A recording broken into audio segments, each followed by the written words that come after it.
Okay, live again with some more Songs of Six. This time I'm actually at 1800 population. I ended up playing a little bit and then it turned out into a quite a bit while I was in between work shifts, and I didn't stream some of it. So some of the progress that I've made in between that has been, more of this area here has been dug out, which is my route that's going to lead me to one of the coal mines down here. And one of the other big things that I ended up doing here is actually over in this area near the middle, which is near all of these wood cutting areas and the pastures. I expanded my wood cutting. I needed more carpentry, and I built the Temple of Krator here. So temples are pretty nice. They're one of the services that you can get. This one has almost the max grandeur. It's got 80% space. I probably could have gotten higher space if I didn't have as many of these shrines set up in here. But this thing has like 14,000 capacity, so it's barely even getting used. However, what it is doing is when I go to my religion demands, this used to be just 0%. So they're at least getting some faith. And I've got a crypt built as well. So that's boosting the burial bonus here. And I could, if I built a temple to a 3, get some more there, but a 3 needs some more expensive resources to get going. And then the Ammonon temple is just going to piss everybody off since I don't have very many Ammonons here. And as for some of the other things, I was looking at getting a bath built. I think I might just pause it for now. I don't have enough coal to fuel a bath, so I'll just build the walls around it. I'm getting the carpenter done so that I can continue to expand. I'm going to need a lot of furniture for developing this apartment area. And as I do that, do I want to extend the road? Yeah, let's go extend the road down here. Might as well. And then they go run down here fast. This will just take them quite a bit of time. So eventually when this is done, I'll be able to expand a big apartment complex here. And I'll probably set up some industrial areas in this mountain. I'm just not sure if I'll do it here, because it's going to take a while to carve all of that stone out. It would be faster to do it in this zone, because it's actually quicker to fill up territory than it is, or fill in mountain than it is to dig out mountain. So I could turn this into like, I don't know, the big smelter, and just have all the coal come from here into here, maybe smelt it. We'll see. It's gonna take a while for that anyway. My bows are slowly being produced. Slowly getting up some more bows. Still making metal.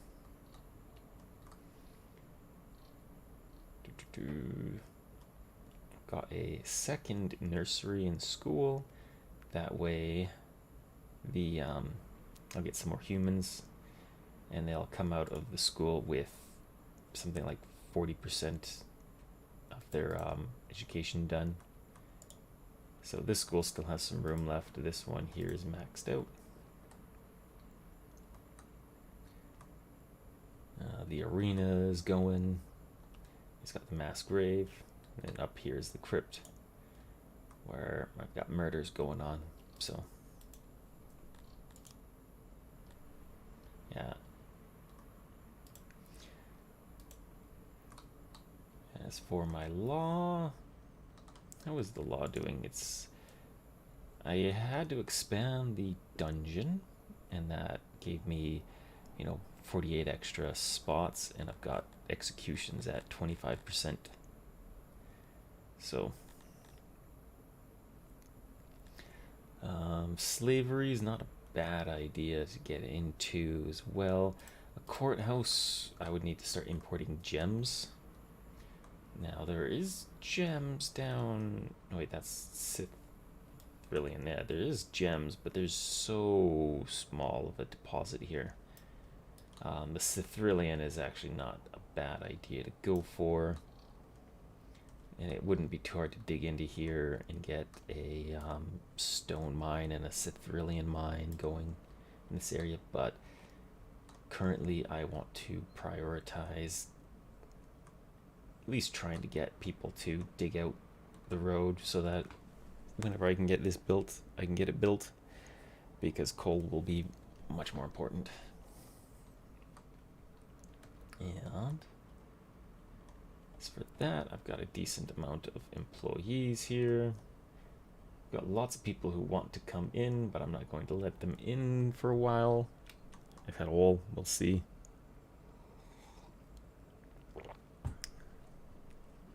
If you do just hire or immigrate too many people, what'll end up happening is your population will get really upset, and you'll start having lots of murders and lots of crime.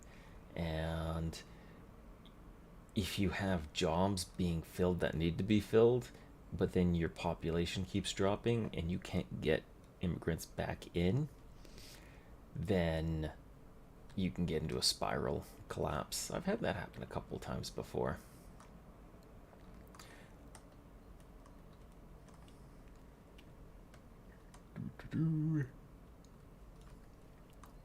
Yeah, I have my...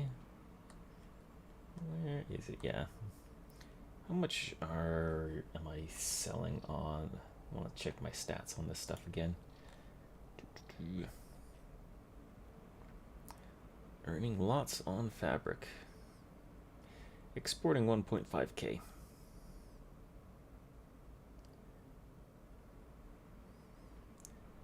Yeah, I am producing quite a bit. 1.8, 1.9.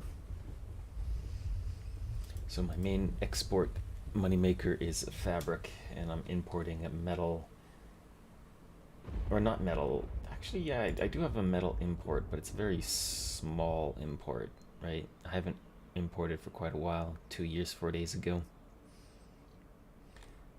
If anything, I've just been importing on the ore here.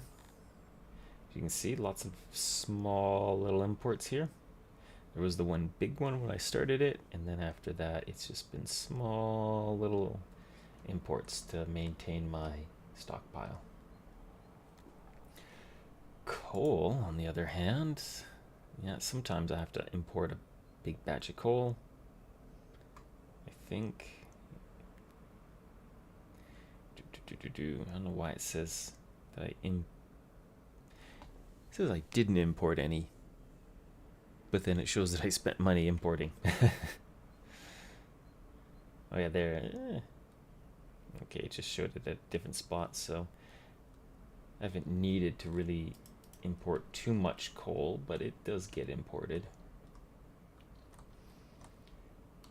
And that's just to help complement against the two charcoal makers here.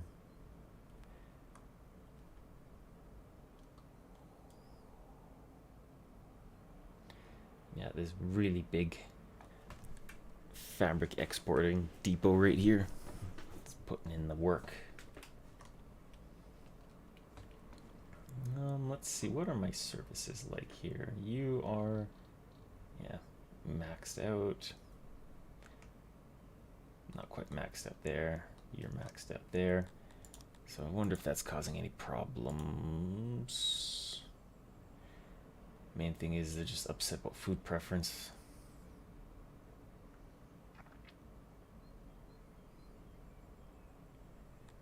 And for services, yeah, they are getting some canteen service going on, which is helping them quite a bit. But they're still in total only an 87%, so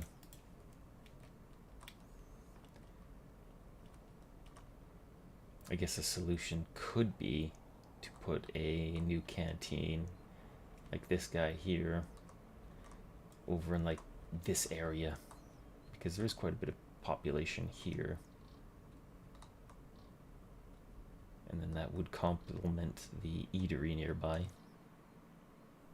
Because yeah, this eatery, well, this eatery's not at max load yet. This guy is at max load.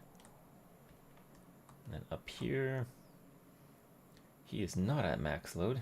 He's at 20% load. Okay. And then zoom on down here. He is a 22% load. So I think it's just this area over here is just big population because it's got the weaver and lots of weavers, charcoal, all of that. And it's got the archery range, which has a lot of people going through there to train. Speaking of my military,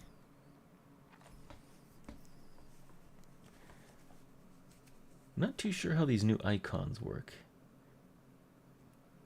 Because I can see that my melee garrisons have like two crosses for melee training, but then I don't know about the ranged one.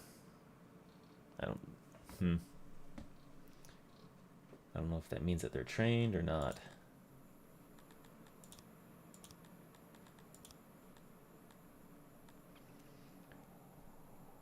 So I'll assume they're pretty well trained.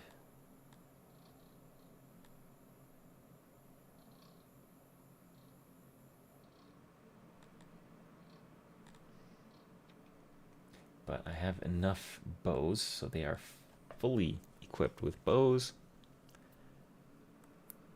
And therefore they will do pretty well in a fight, I'd assume. These guys have like no gear, my melee guys.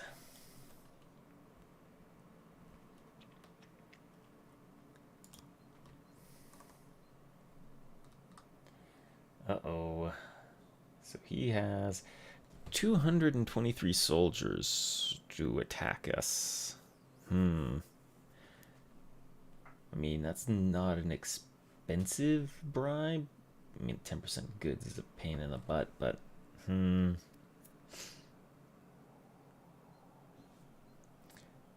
I don't really... Yeah, I'll probably turn them down.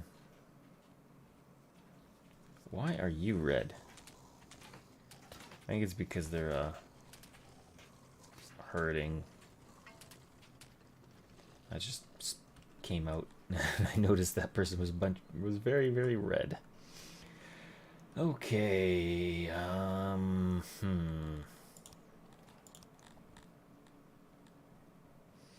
Do I? Where? Because it wouldn't be a bad idea to start getting armor for them, but...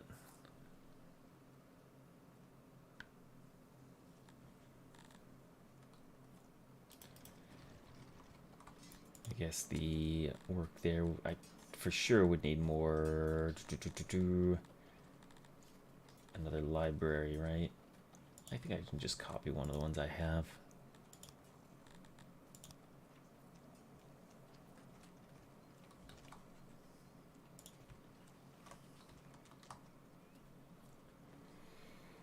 Oh, wait. Yeah, I do actually have one here. Okay. I knew. See? I was already ahead of myself there. Oh yeah, that's right, I needed more furniture. That's why I put that one on hold. Okay, so now... do I...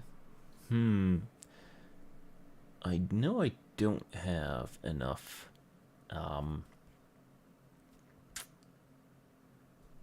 to equip a new garrison group. I guess I could look at raising just a bunch of randoms. Well, no, I can't. I can't feed them. Blah. So I have... How much is a...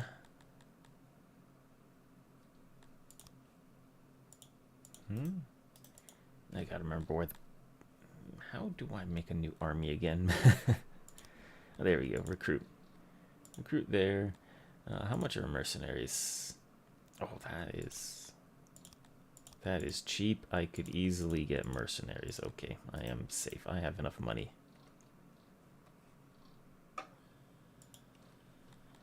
I have enough money.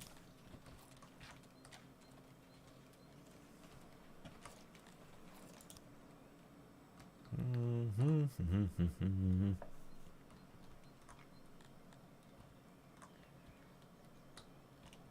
then, what are you doing? You are buying my grain.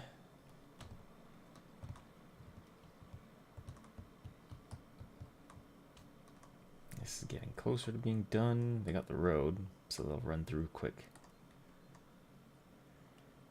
And as for...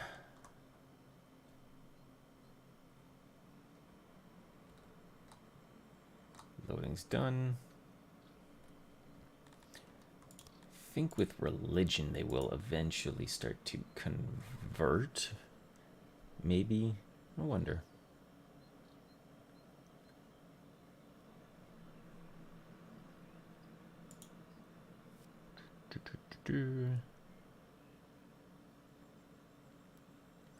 Yeah.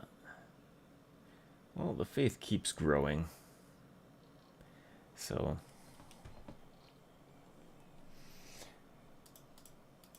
maybe eventually they'll more and more will go to it and use it.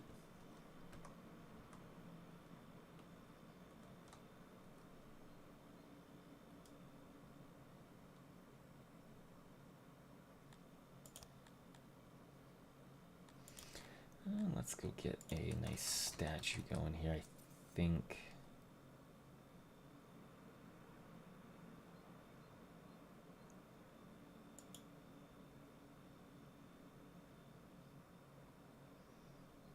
Yeah, let's do that. And stone.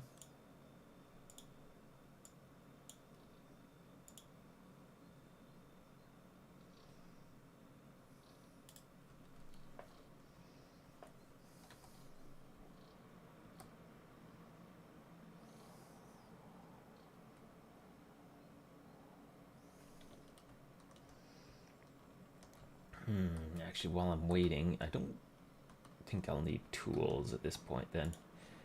Let's go back to weapon production. Just to give them some kind of weapons. Even though tools means more productivity.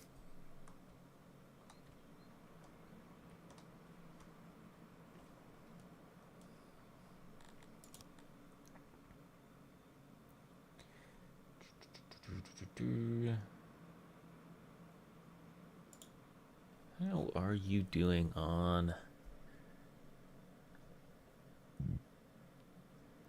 Yeah, it looks like the population growth is mostly...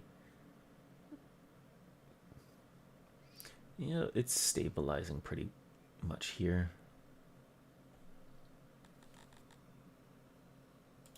Almost 100k population.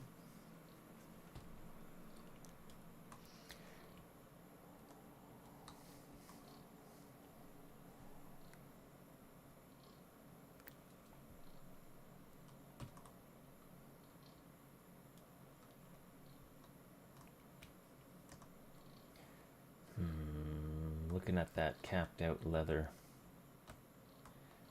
I could probably make clothes.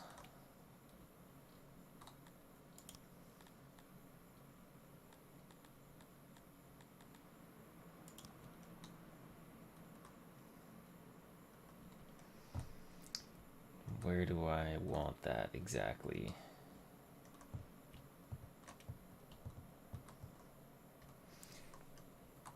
Preferably someplace where they're not going to be too noisy and they're going to have good access to other stuff. I think over here would work. Possibly. Already have a lot of growth going on over here.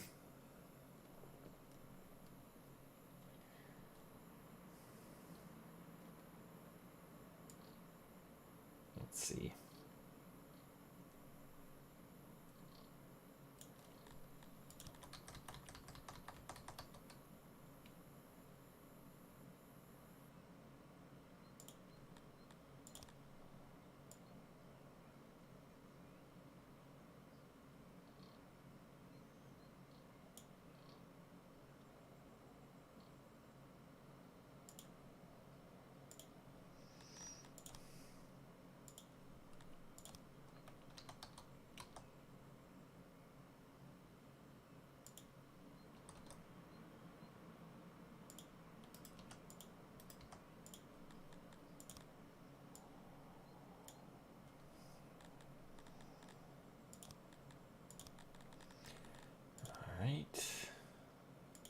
that, put that.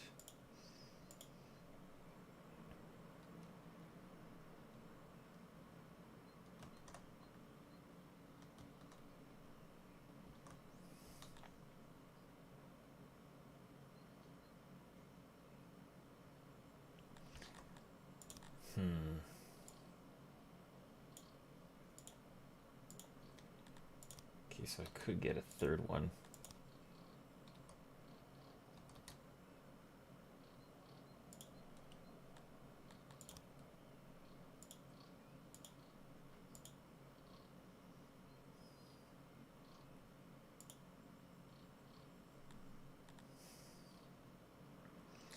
It would make this a little more noisy, but I think I can live with that. Get a nice big Taylor going here.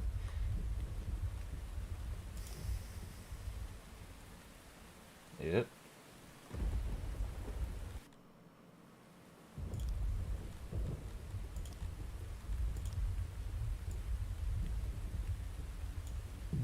I'm gonna remove that, and I'm gonna put like a warehouse here, I think.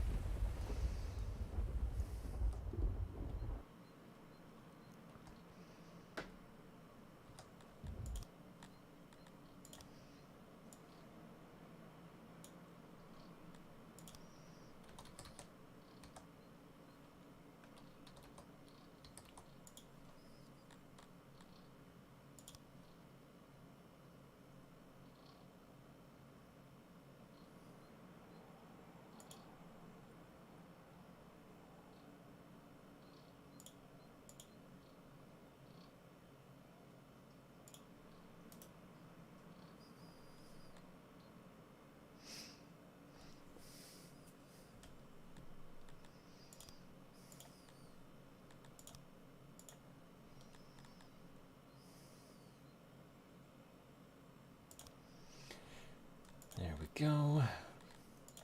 Let's put stone roads here then.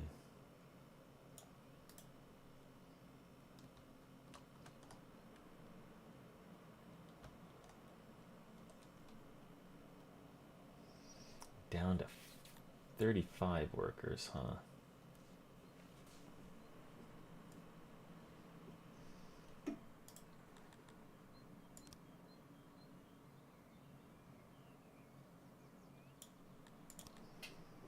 Let's get a couple more of them. A couple more of them. Just to pad up my workforce numbers. I'm gonna need some more people to work these. I think that'll be maybe enough. How much?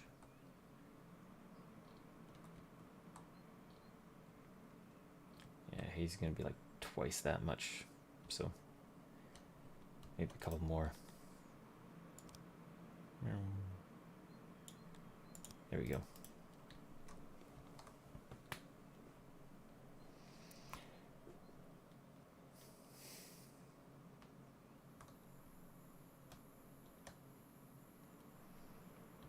I think I'll have this guy make armor, probably. I think armor would be a good idea, because they are going to need that for the guard post anyway.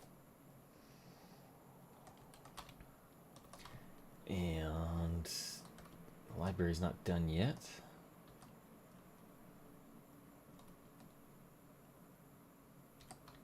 They're working on that.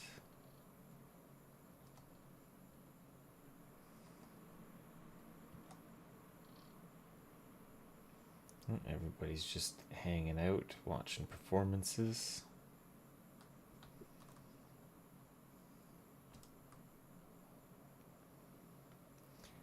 I am selling arrows now, ammunition.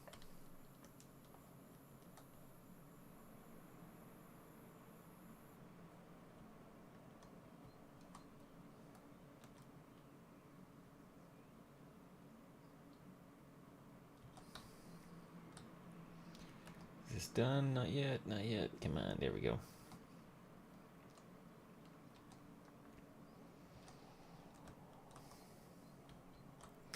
So that should get me much more tech. And then I can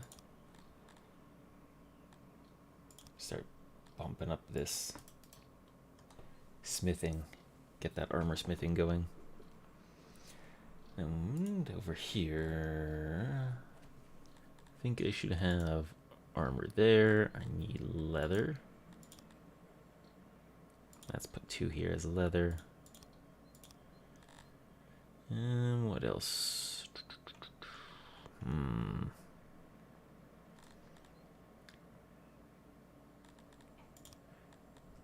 Let's put like 1 clothing there. I'm sure fabric. And I think I want more leather storage.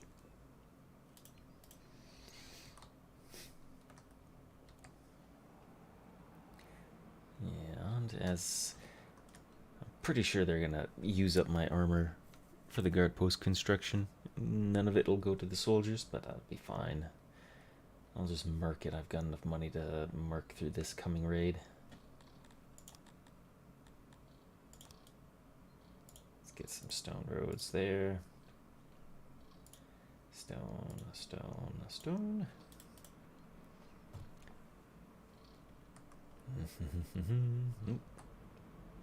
Yep, buy my fabric, buy it. Give me money.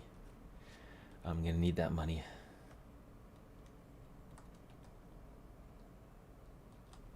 Now that's going to get done next. What else are we? Yep, that's still frozen. Closer, you guys. You're getting close. Almost ready for that.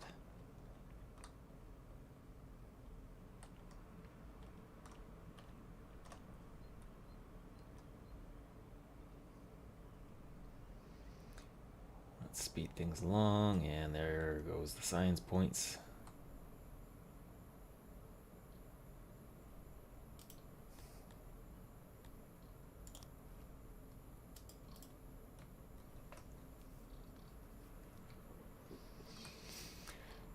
Oh, my crime rate keeps going up.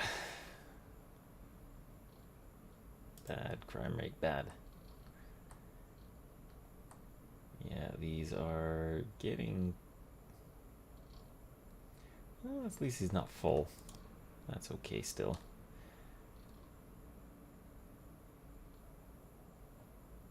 But yeah, I do need more guard houses. But I need armor for the guard houses.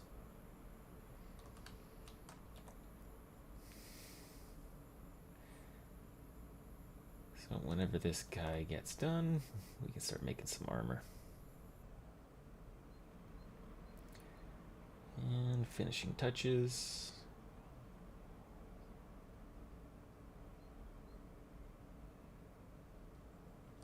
And Taylor's done. Change recipe to 4 leather to make 1 point to armor. How much of this game's gameplay evolves in the mid game? Is it still heavy micromanagement? I guess you could say I'm mid game right now, or at least depends if you consider the mid game your like world map stuff. Right now I'm still in a bit of the expansion phase, but a lot of my stuff is, you know, quite successfully automated. I've got a lot of these export depots and some import depots, importing coal, some metal if my little metal smelter doesn't go fast enough, and I've got an iron ore import here. So I think most of the micromanagement for me right now is just how and what I'm going to expand at a time. You can actually automate your population growth just with the auto here, and you can set your auto population to immigrate up to that point. And then I've also got the nurseries that are going to keep making new population, and this new population will go to the schools. Their education stat will go up, and when they get out of school they might have up to 40% education. And I can kind of see, you know, in my education systems here, my human population's on average 26% educated, and then for like a non, like I don't have any of the tilapies going to school, so they're sitting at like 0% education, but they are 14% because of universities, whereas my humans are 18% from universities, 26% from schooling, from being nurseried. So there is a fair bit that I can just automate and let go of. Once you get done with an area, if you have enough food going for that area, then you can just leave it alone. Like the eatery here, every now and then you just check it. You can see the load. This eatery is a 64%, and if it's at 100%, then you might have too many people in that area. Maybe too many buildings need workers, and that's drawing too many people to that area. So in this one, I actually built a canteen near it, which is taking off some of the load. It's a higher demand food service, and so it's at 100% because as soon as people can get that option, they try to go there right away. So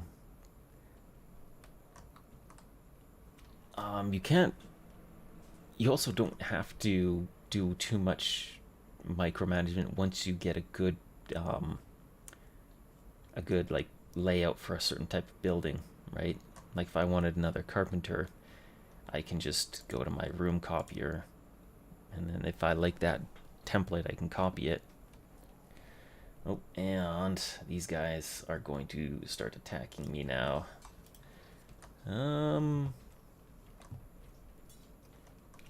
But yeah, a lot of this stuff, so long as like you have enough haulers and you get all of that, city design stuff done well, then you don't really have to spend a lot of time getting your micromanagement done.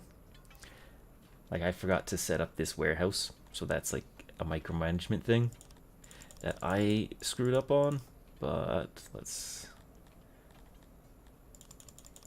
there we go. This is a carpenter, so I'm just gonna have him throw wood in there and store furniture. So like with this one, I clicked fetch, so you can turn on this auto employ. So what'll happen is the workers will go out, they'll try to grab wood from non-fetch storages and throw them into here, and then they might throw the furniture into this one.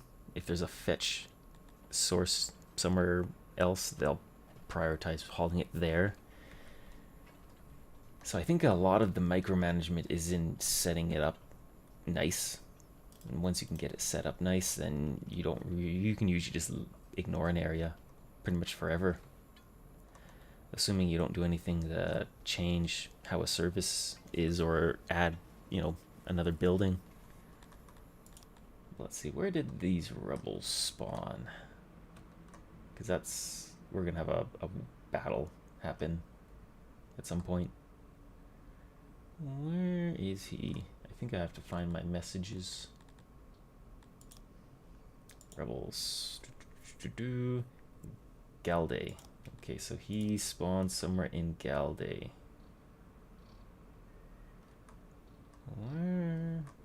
Where? Okay, there he is. So 223 rebels here. And yeah, I've only got like 150 garrison there, but I do have mercenaries that I can hire in. So I'll wait until these guys start to move, and once they get closer to my area, then I'll hire the mercs, because I have, let's go over here, mercs. Yeah, these guys are 90, 133, 99, 131. So yeah, I could very easily like get the Queen's banner, for example. I have enough money to just to straight up hire them. Oh yeah, there you go, 62k for that. So I'll just wait for these guys to move. And they're starting to move. Getting on their boats. Because I don't want to have the mercs for too long, because what'll happen is they will need food or something else. Drinks, clothing, supplies like that. So when a tick like that happens, yeah, experienced melee training. These guys have ranged weapons?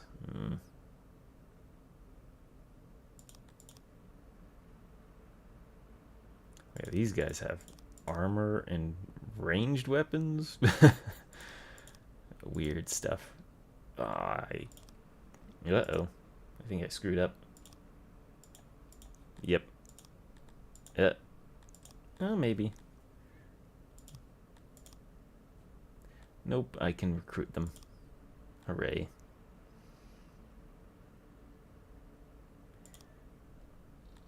There we go. I'll just recruit these guys here.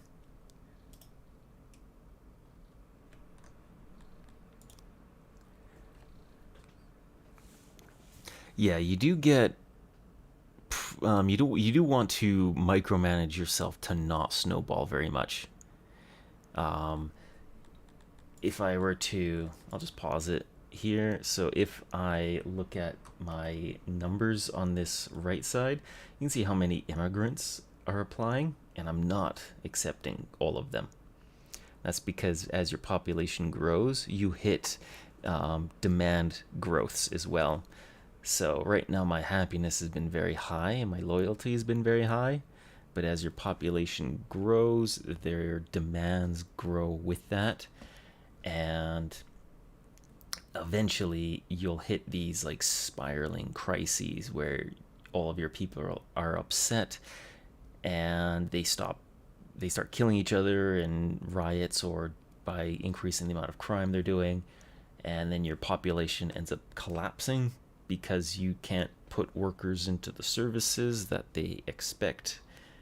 And so I definitely would recommend some like holding back on the snowballing. The other thing that helps you snowball is when you hit 500 population, you get access to taxation. So you can spend your administration points by taxing different things. So I have taxes on a couple of resources here. So now I don't need as much farming or, meat industry or fishing, because my taxes will supply me with food without me actually needing to have workers go and harvest. And that helps you to just put people into other jobs, into other administration roles or research or the military. And I've heard some people mention that if you just go all in on admin, you can just tax your region, go conquer another region. Like this region here, you can go and tax. You can see what the top 5 resources they produce are. You can go over here. You can see this guy has a lot of iron and coal. So I would for sure like to take this guy over, tax his iron and coal, and then bring it back and just set up smelting industries. And you can even, I think if you go up to the northern territories, you can start to, is there a neutral one around? Yeah. Then you can get different biome resources, like the oryx and the mushrooms up here. As for politics, there's kind of some. Like, I guess a good example would be some of the races don't like other races. So if we go to like the Cantors, they don't like the Garthemes and the humans. The Tilapis don't like the Dondorians and the Garthemes. And the Dondorians really don't like the Garthemes. Some of them don't really care, but they also have religion in there as well. So some of them have different preferences for religion. And as for actual politics, I mean, you can see they have needs, but no like political groups. Um, though, of course, the game is still in a type of early access, and the developer might add politics. I honestly don't know what he's going to add in the future updates. In this one, fairly recently, he added religion into it. And I mean, maybe he might have some other plans for other sorts of traits that might happen in here. Um, you can do things like oppress different population types. You can get into slavery. You can get into like religious purging. So you could say be the Ammonon. You might say I want to make sure my religion is only Ammonon, and I only get like Garthemes and humans, and you can actually go onto the world map, and when you take over a region, if I go to my region even, I can start to massacre populations, or I can just exile, or I can prosecute them, or I can elevate some of them to make them more popular in my region. So there's kind of some of that going on. But yeah, let's actually... I'm going to go do this fight. Come on. Because I think what'll happen... Yeah, so my garrison's going to join. So let's go get this battle going. So I've got an equal number in mercenaries, but then I've got my garrison group as well. So this update added new military unit types. So instead of everybody being melee, he added ranged as well. And there's also some other... Oh, hey, it's a different map too. Okay.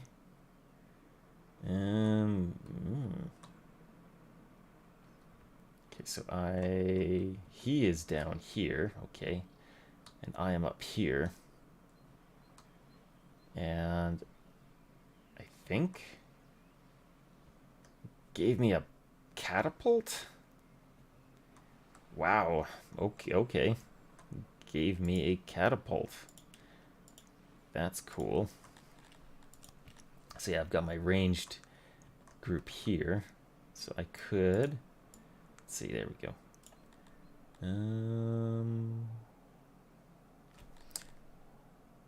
Toggle. Yeah, I'm just because this is my first time with the actual combat here. Yeah, so when you take over a new region, you don't get to like build in it. You just kind of, you can control it from the administration menu. You can tax it, you can set certain policies, but it doesn't create like a new instance for you to build on. Though again, maybe the developer will change that in the future. But for now, if you conquer another region, that's just there for extra taxation, pretty much. And there are other factions that you can also go to war with, who have armies roaming around who might attack you. And so far, that's also pretty bare bones, but maybe he'll develop out onto that as well. This is a single dev game, so he takes a while to do most of this stuff. So yeah, I'm going to have these guys go here, put them in a shield wall actually, yeah. And then this group, shield wall, and then I'll put them like here. So let's see. Let's start. Play.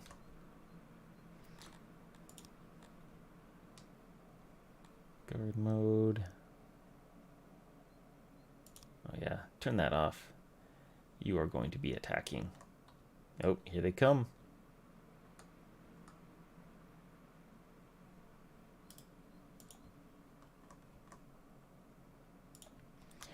Okay, catapult. Maybe a catapult will go. Oh, look at that. Whap. Whap. Whap. Yeah, they also added... He changed around some of the morale system in the game. Oof. They're in range. Except, yeah, I don't think these guys have... Well, they have some ranged weapons.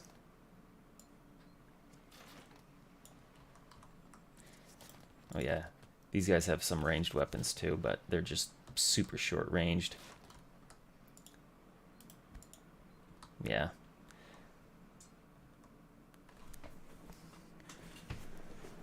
Now, the battles can get insanely big, because that was just like 230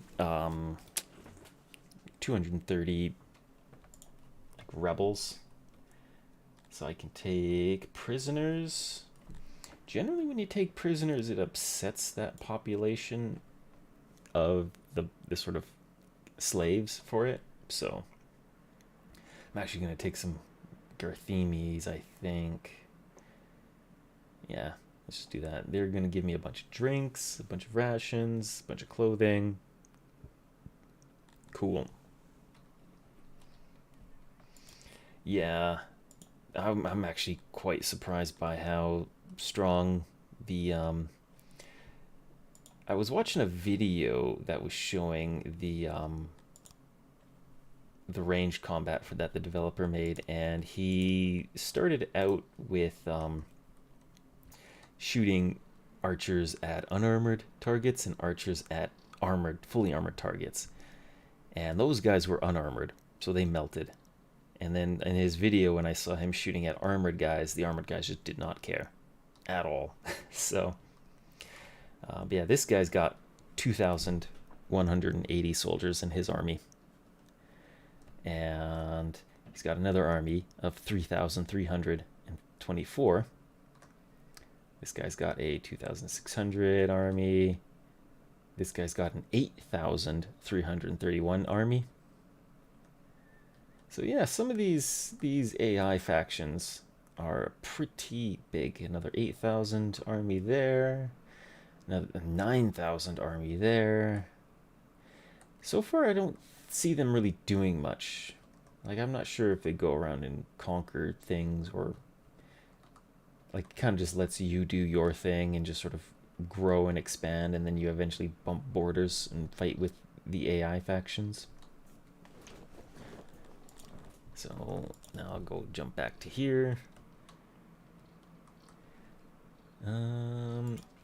I think what I should start looking at, maybe, because if I want my own army, you need to supply them regularly with drinks, rations, and then you have to also make sure they have been equipped with clothing, armor, and whatever weapon type and ammo types they are going to use. So you kind of convert your foods into rations, and then that goes into feeding them, and then you also have to get breweries going to make booze. And right now I'm trying to get coal, which is my coal resources all here, and I got a bunch of coal in here. So I'm trying to tunnel into the mountain to get coal so that I can set up mines.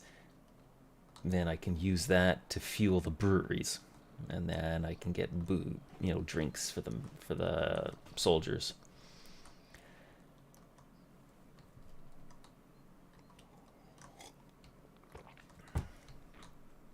So let's see.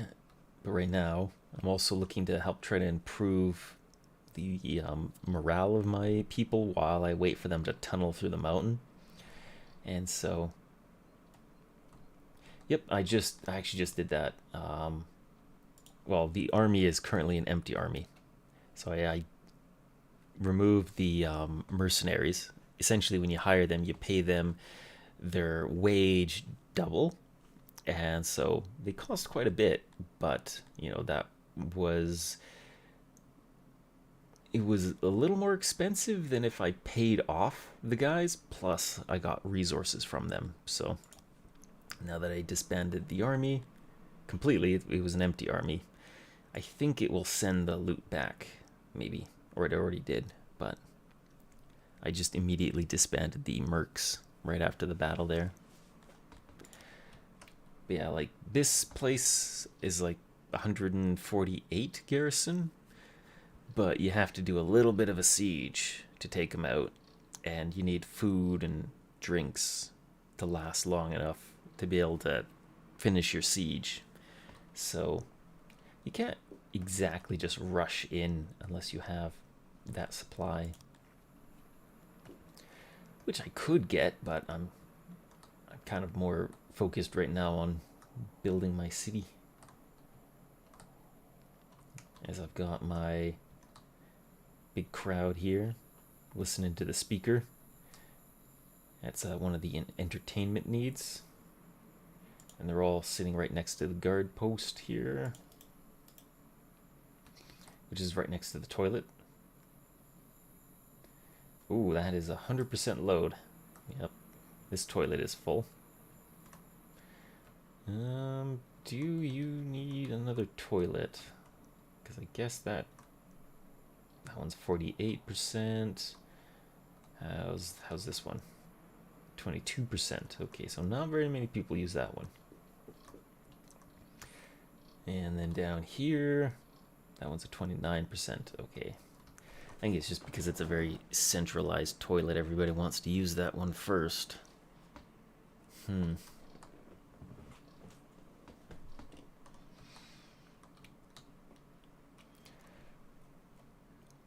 guess I could maybe turn this plot into something, since this is like a major area for them to go through. Yeah, let's do that. Hygiene.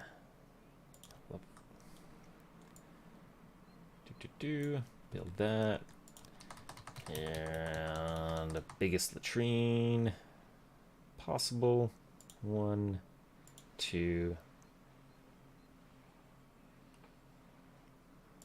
Yeah, let's do that. Then shrink that down.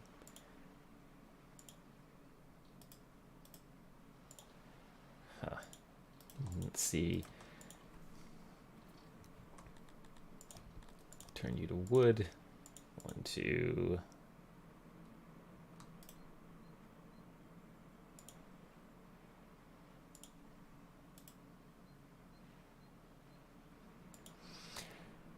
Yep. I don't know if it like completely messes you up if you don't like build your, if you don't relieve them, because at the early game it actually takes quite a while for you to get your latrines going now. So I'm not sure if it matters as much, because they'll just be more upset if they don't get toilet access, right? Let's just get some symmetry going here. Because yeah, you can see it costs furniture to build the latrines, and it takes a little longer to get furniture in the newer versions than in the older versions. But some of the other buildings don't need like furniture or pottery early on anymore.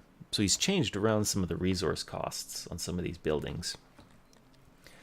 So you can make by with just the well for cleaning, and then eventually you will want the latrine or the laboratory, because it's a higher tier service.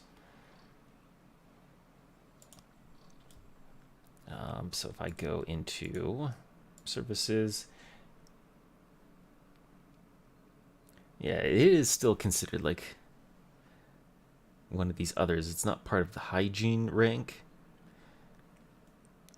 And I haven't seen anything with plagues. Like it mentions, not cleaning up the bodies and things like that possibly causing plague, but I've never had a plague or any kind of illness outbreak.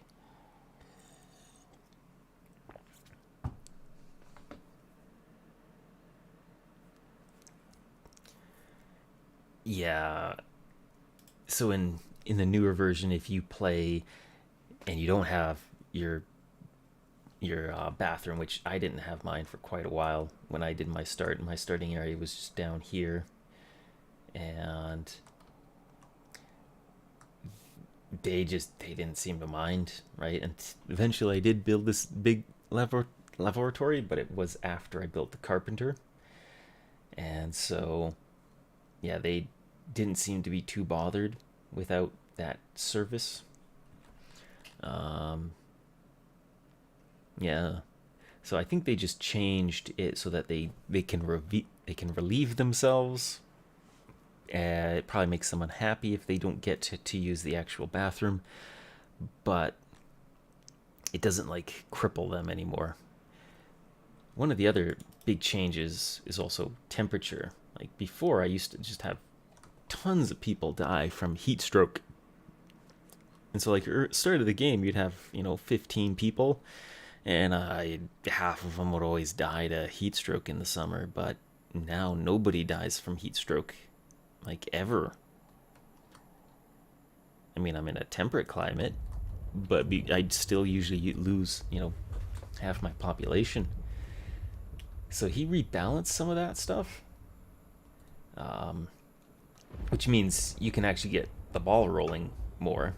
Because losing half your population at the start of the game in the first year was it's a huge loss in terms of your productivity. It just takes you a long time to get going.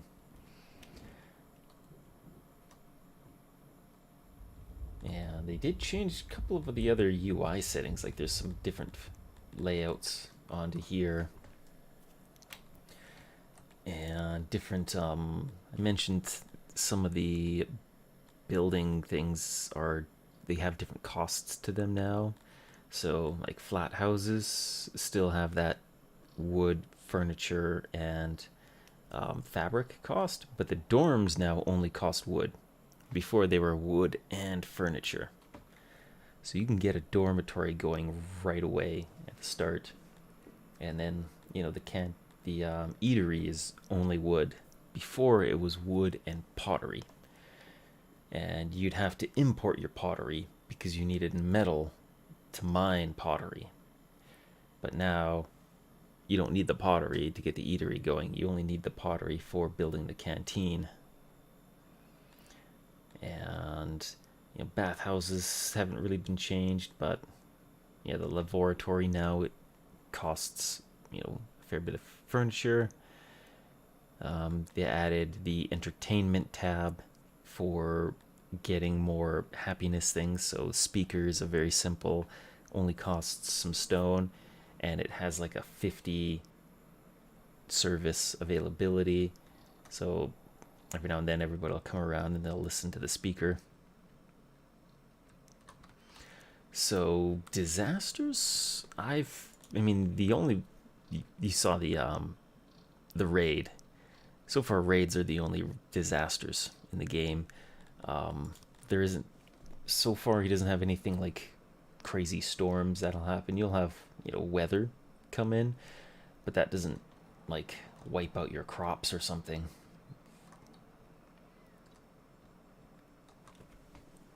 Maybe at one point he might, but again, I think he's just taking his time doing stuff. I haven't seen what he's working on next because right now this is in a beta test version of the Steam version.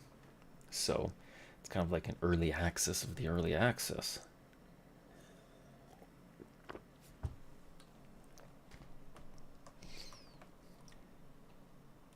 And yeah, this is the administration. You get this building when you go down here and you reach 500 population. It unlocks the admin building, and when you get that, you consume paper, and then you get to tax stuff. Yeah, here's my universities. I got 3 of them. That increases the education, and as their education goes up, so he is at 30% education. And so then I think they get more productive. You also get more research points. He changed around the tech tree. Before, the tech tree was like extremely long, but he consolidated a bunch of them, increased the costs, squished a couple of them together. It's like the farming ones, they were just a whole bunch of like plus 2.5s. So now he's just, you got your like one starting tech at 2.5, and then they're pretty much all just 10, 20s and stuff. So he consolidated a bunch of the research things. There was one for mining speed, like mining through the actual mountains, but I don't see that one anymore. So maybe he got rid of that one. That one was useful. But he did break up what military equipment was. So now you have melee weapons, ranged weapons, and armor as 3 separate resources. So I should work towards getting the armor smithing. And to get that, I need to go through that one and eventually get enough knowledge tech to get this one, and then I can unlock the metal armor smithing instead of just relying on my leather. This one is a new recipe for the tailor, because before it was just 2 different ways of making clothing, but now you can make armor, which was very important for making your guard posts. As guard posts need armor, and importing armor is actually really expensive. If I go down my list, the let's see, armor. Yeah, he is, 395 per unit, I think, which is almost the same price as the weapons are. I mean, the jewelry is actually a really expensive thing, but same with the Cytherian. Yeah, there's not much that's as expensive as, weapons and armor.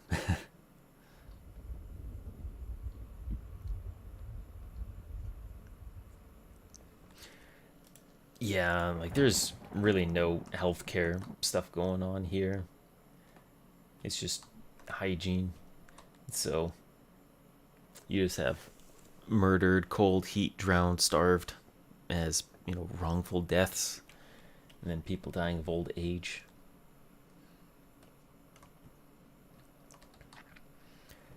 But yeah, this update that he's doing right now is the military update, where they have an archery range now, so I can get my archers. These were the, you go into your army tab, and here there's 2 categories for their weapon training. So they either melee or ranged, and the more pips you put into one, the less you can put into the other one. So I've got them fully being trained for range, which is why they had all of that extra range that they had over compared to the other 2 guys. And then they have, how much armor. So the more armor you put on them, the less offensive skill and speed they have, and the more weight they have. I don't know what weight does, but yeah, they gain weight and then they lose like speed and attack. And then with giving them more ranged weapons, they lose defense and offense skill and also slow down, but then they gain more damage. So my archers in there were fully upgraded, max bows, like huge war bows basically. So they were slow, no defense, no melee skill, but just really hard hitting ranged attacks. And then I gave them lots of quivers so that they wouldn't run out of ammo. But yeah, then you have the melee.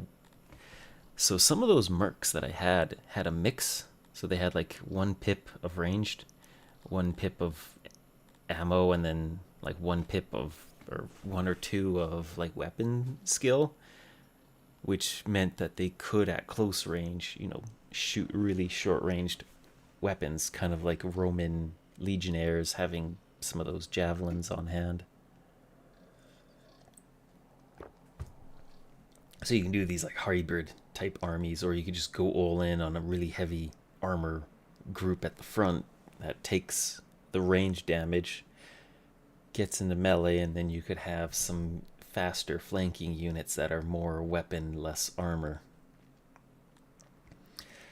So he added a surprising amount of, variety just by adding these like different categories.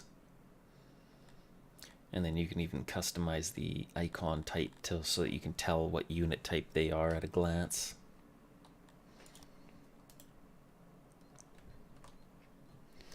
Where was I? That's right. This build my bathrooms.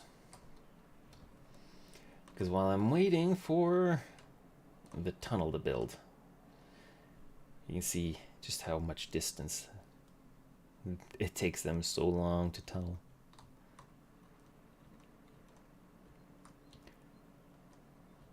Yeah, currently no cavalry. There is like one example of it would be like the transport here. The transport actually will consume. It needs animals, sort of like the livestock resource, and essentially the bigger your transport thing is, the more animals hauling wagon crate loads of resources. So that's currently the only like domesticated, transport thing in the game. So maybe at some point he'll have a melee unit type, like you go into here and you can click to give cavalry to it, and that increases its speed, right? And maybe it gives it like more offensive skill but less defense or something. But you can give him cavalry. Maybe that'll be a thing he does later on, but currently he didn't. And he did add different types of walls. Like he changed how the walls work by adding stairs and gatehouses and catapults. So I could have just, so it's possible to just build a like wall for your fort, for your city, and then when you get raided, you just wait for them to attack you in your city. Which I don't know if because I'm looking at my city and I'm like, uh-oh, I have a river crossing here, and I got some shallow water over here they could cross, and there's a shallow crossing there, and then down here they could spawn, and then up in this area they could spawn. So it's like, how would I defend this place?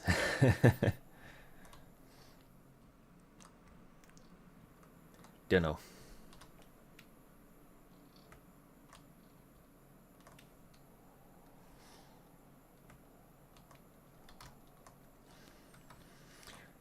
Oh, they are almost done. Almost done it. Whoa. Oh, my stone is maxed out.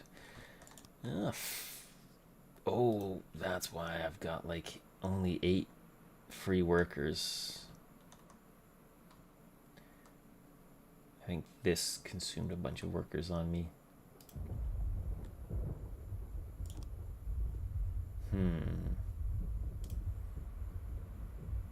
Which population group do I want to bring more in of? Yeah, let's just grab a couple. 10 from you.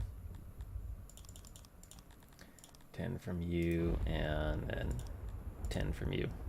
There we go.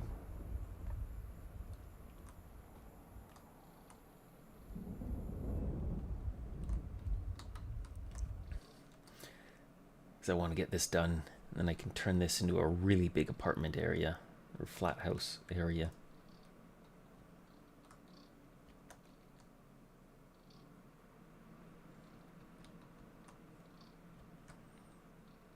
Come on. Nope. There's one. There's two.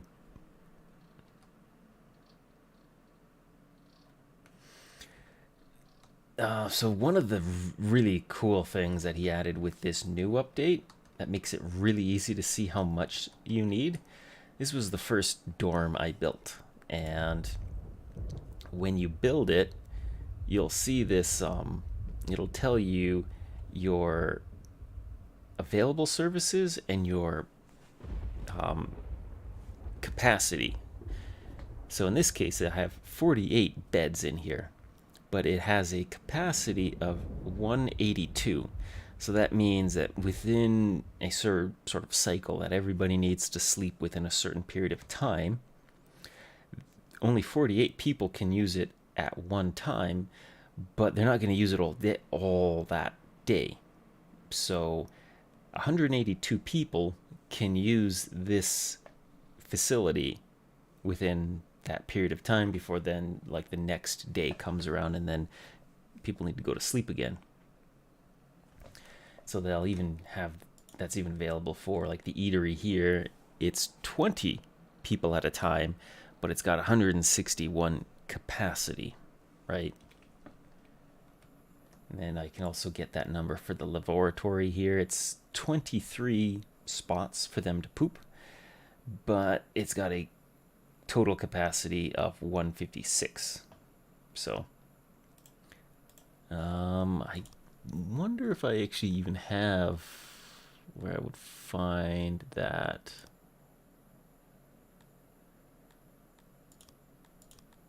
Because I remember seeing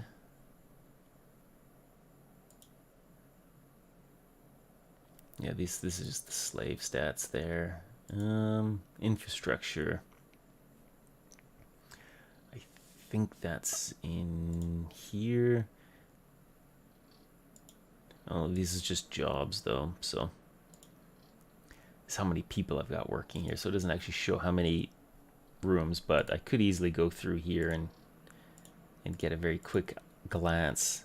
So like I can see this one is, the red bar is completely red, so that means it's got full load, no space left in it. Yeah, and if they can't sleep, they'll just find some place to crash on the floor, but that doesn't make them quite as happy.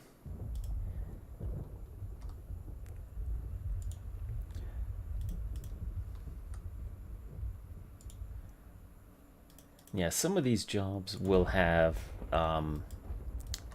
that auto employ button, right? And then when you click that, it'll factor in the workload, and it'll try to keep that workload close to 100%. So if I look at the eatery here, it's keeping it at 53%, which is 2 employees. And so if it gets down to 1 employee, then that's going to be over 100% workload, right? Meanwhile, like this one here, 100% workload, but it's only at that 17 workers. So 60% of the workers are here. If you to increase that, the workload would actually go down. And that's probably because of travel distance and like shift rotations or something like that. Either way, the game tries to figure out over time. So sometimes it takes a year or two of in-game to work out, for the auto employ to work out how many people to put into the job. So like we can see here, this is 8 out of 9. It's probably adjusted it on its own. That something happened and it decided to adjust how many workers go there. And yeah, you can see like even some of these are the same total number of workers can be in these 2 buildings, but one of them is a 16, the other is a 15, and so it's considered that over time to be the optimal, right? Where this one's 100% workload, this one's 93%. So it doesn't really want to get more people in. You can manually override on these, and I can't remember when I used to do that, because sometimes I would, for certain jobs, manually max them out.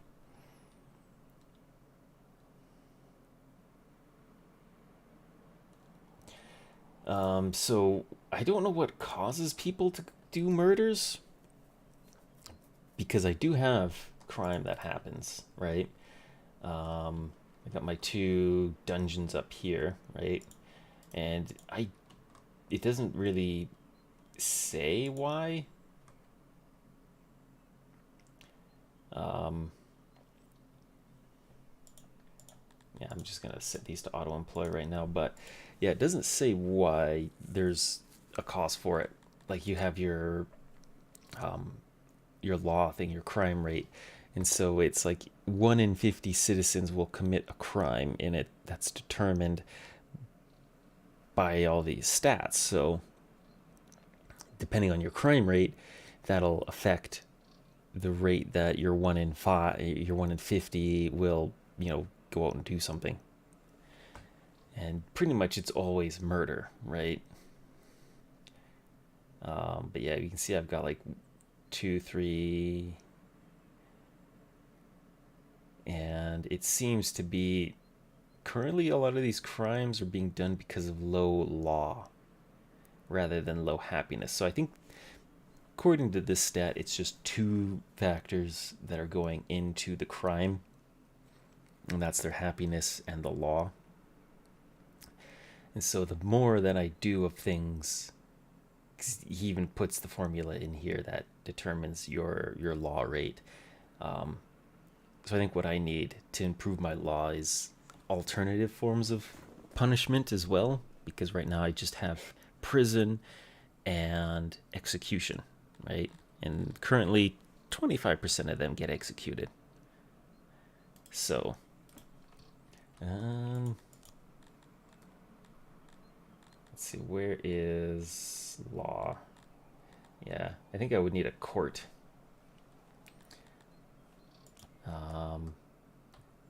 Or should I put another guard post around? Because I think I've got... So I got a guard post here. And the way it kind of works is when people walk by them, they get exposed to the law. And then they're a little less likely to do bad stuff. So I think I should put one here now that I look at it, because quite a lot of people go around this way. And this one gets them going around that way. So I think. I know lighting also has an impact on crime rate as well. So torches. So when they walk through light, I guess it has an influence on whether or not crime is going to happen there. And then I might as well just put a statue in here. So as people walk around this area, they'll get exposed to those auras, and that might help them there. Let's see. Yeah, the law access is currently 71%. And then lighting here is 90%.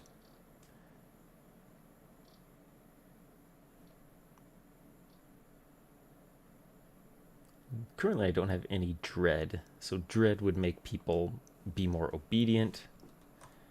And my only current dread source is the scaffolds right here. So anybody walking through this place, I designed it like a chokehold so that they have to go by this dread zone. I think, yeah, I can actually see it. It's just this area, this aura. They walk through here, they get to experience the dread. Oh, look at him, how nice. He walked right in here. He's now waiting to die. He is 10 years old.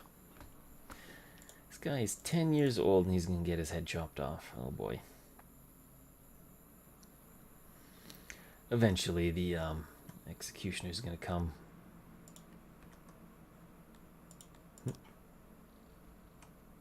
Where is he? Executioner. Hello. He must be really far away.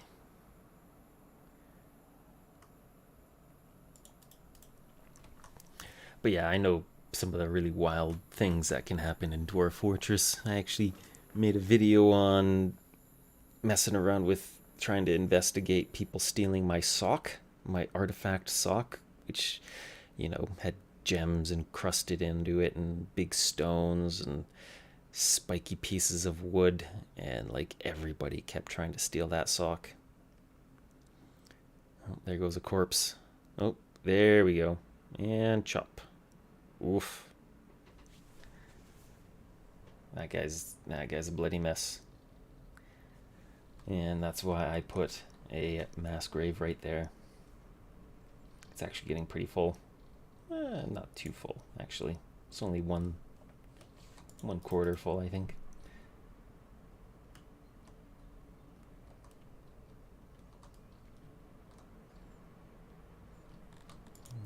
Let's build some more road.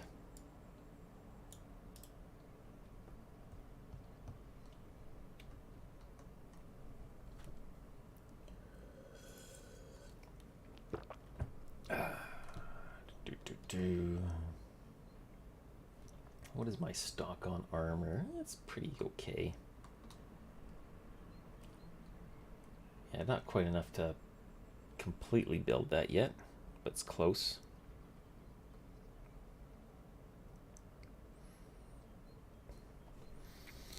But yeah, in Dwarf Fortress, it's pretty great that the developer toned back a bit on your doors going mad from everything.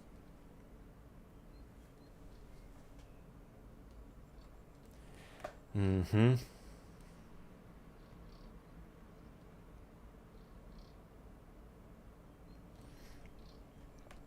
Yep.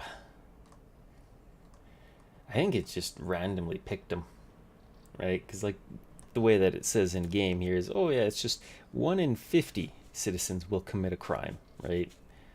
So depending on your crime rate, that determines the frequency of it. And so, yeah,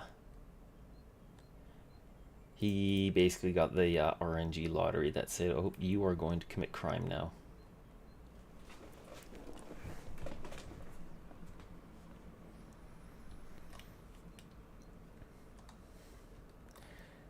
Because yeah, when you do look at people, they don't have they're just stats, right? It's all stats in here, and so it's not quite like Dwarf Fortress where people have when you read through their profiles, it'll tell you like this is what this character's ambitions are, this is what their character's goals are, this is their mood because of whether or not they've fulfilled that ambition. So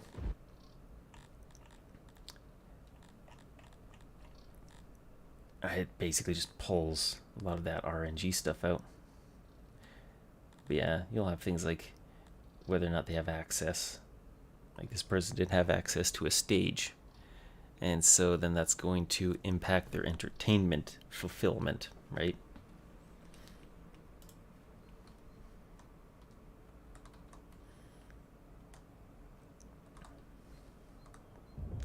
And yeah, this is the other way I get rid of prisoners.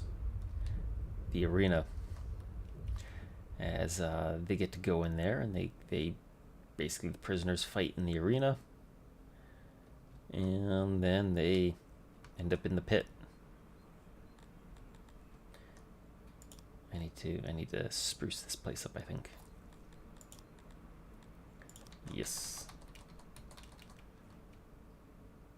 Let's put a big statue there.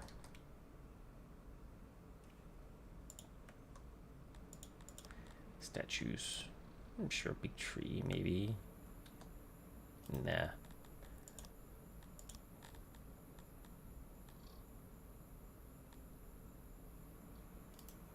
Or actually, yeah, I'm gonna change it a little bit more. Doesn't look quite right. Let's just go 2x2s and just a bunch of them. Oop. And wrong button. Delete job. statue. There we go.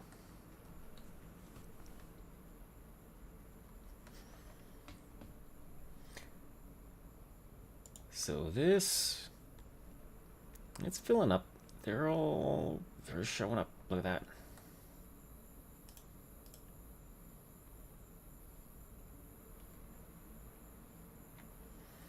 One day I'll have drinks, and then there'll be just drunken people laying all over the floor and people watching fights. And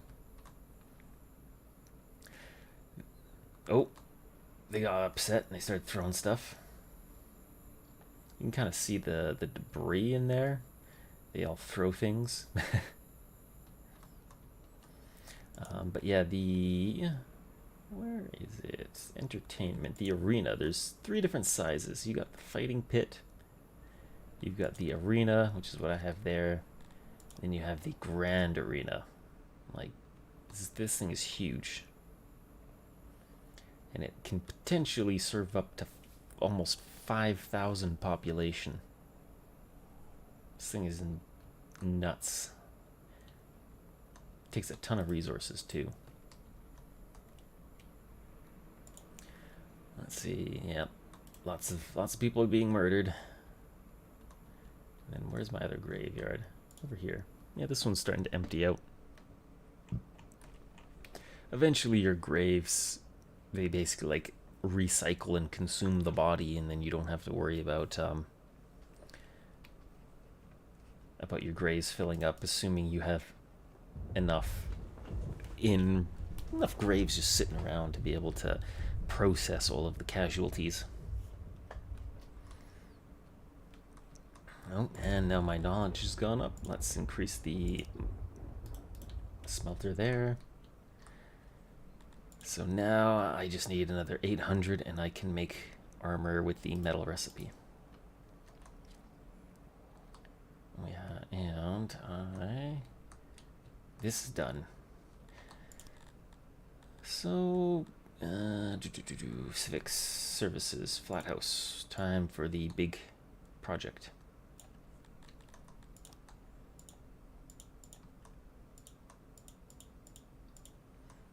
This is going to be my really big flat house. There we go, apartments.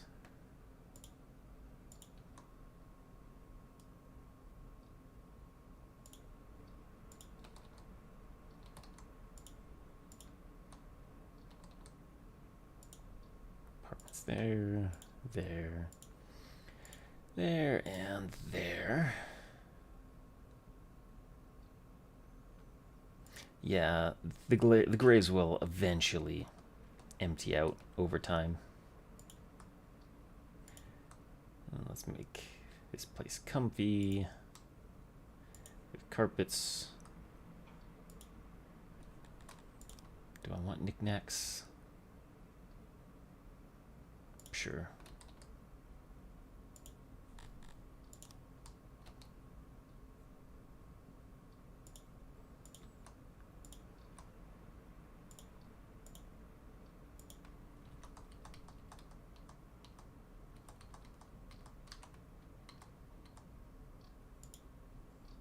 $77, $95.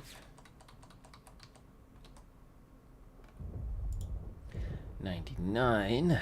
Woof. Just trying to make it a little nicer looking. There we go. And I definitely have enough resources for that. So let's get this built. Now the trick that I use to try to speed up buildings is I will usually have little haulers nearby. So this place does have some haulers around here to sort of store, but I'll probably put a few more nearby here, I think. And how much do you need? 200 and 300. So that's, yeah, it's like half of what they need.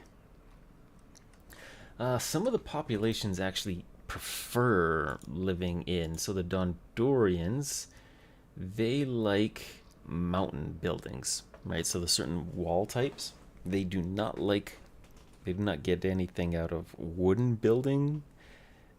Just regular stones, only a 50% for them. The fine stone from stuff you process from the mason is 70%, and they have a 100% bonus from mountain stone. And then like the humans are a 30% mountain. The Kryptonians, they're a 0% mountain. The Talapis, 0%. These guys, they're 100% there. So my Dondorians will actually enjoy being in the mountains. The humans, they'll be able to handle it. No, not the end of the world for them. And it'll mostly be the Krypton, because there's different sort of job preferences that some of these will have. Wonder where that is. Different types of rooms, I think it is. The Dondorians don't like farms, right? So their production speed when they're working in a farm is pretty low. Their production speed in mines is pretty high. Like they're an 80% bonus from being in a coal mine. So, and then fulfillment, they get different job fulfillments. So coal mining for them is 0% fulfillment though. But pretty much I don't think anybody likes working in the coal mines. Yeah, I don't think anybody likes the coal mines. So, but you can set like priorities depending on according to species, right? So here, if we go to, where is the, yeah, so here I could actually set the Dondorians to prioritize doing coal mining, right? So I think they actually are, because this is a 20, so that's maxed priority. Now they like doing gems, but yeah, you can see how they kind of have different priority settings. Their farming settings are pretty low. I could even lower these to adjust them. And then I can also even do like tool distribution. So I can even set some of this on tools, but I don't have produce enough tools yet.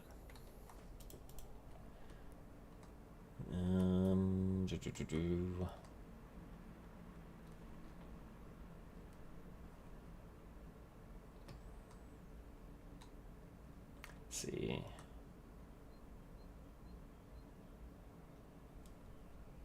I want to check. Oh yeah, I'm burning through my leather. So the only source of leather I have right now is the hunting lodge, and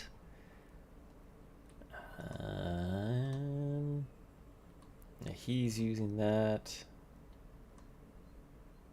I think a lot of my leather is being consumed by the bowyers as well.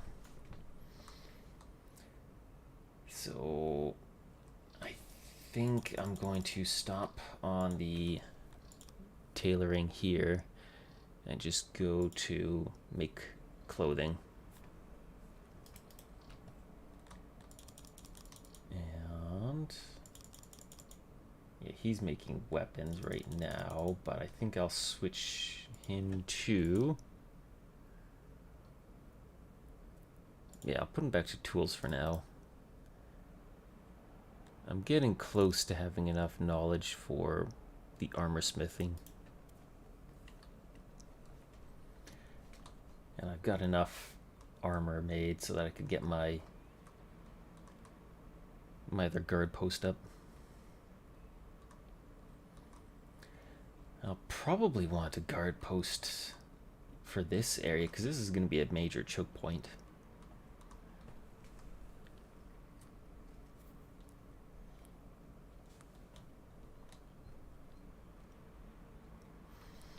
Yeah, that's one of the reasons why I was going for a lot of Dondorians, as I knew I was going to do a lot of stuff in the mountain.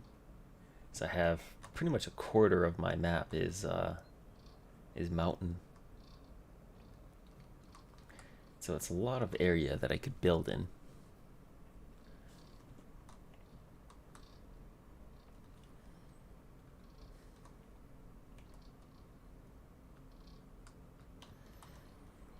So yeah, these hauling stations are acting like a bit of an in-between point so that they don't have to go very far. Usually I'll build these haulers like right next to where I'm going to build so that they can just grab everything that they need right away. Makes the building go quicker. To do that, you just go into your logistics and then you build a hauler. I think in the demo you just only have the 2x1 hauler, which just has one spot for storing materials. But now you can scale it up to be like this, 7x7. And so the ones that I have here are just a 2x2, but only 2 of the spots are actually available for stuff. And one stack can only hold about 64 here. Crates, on the other hand, crates can hold like 250 per crate, I think. Yeah, 250 on a crate. So warehouses are still higher density, but haulers are free to build. You just plop them on the ground and just put a worker to it. And haulers are better for moving things around. Your warehouse people are also haulers as well. So they both gain a carrying bonus. They carry more resources per trip. And one of the resources that your research types that you can get will also increase the amount that they can haul. So once I got this researched, it unlocked these ones, and these ones give me more carrying capacity. So I've got like got 2 of these. So if I go all the way down here, that's 50% more carrying capacity on my haulers. So then, of course, the other way to carry more stuff would be to use the transport, and that requires animals. As the way it works is the guy will load up the animal with a bunch of resources, or at least the carts that the animal is pulling, and then he'll go and take it to the destination. So it's just like an A to B destination.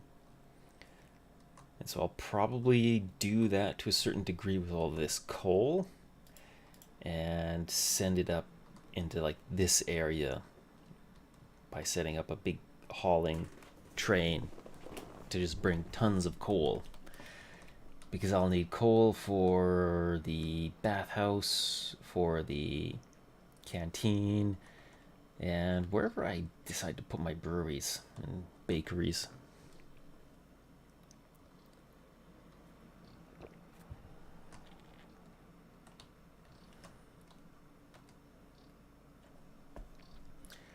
And now I just wait.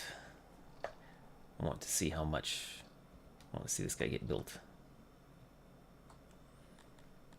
24 workers. Should I get more?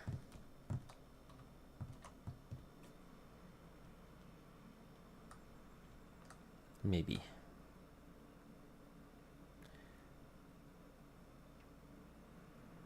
Why do I have...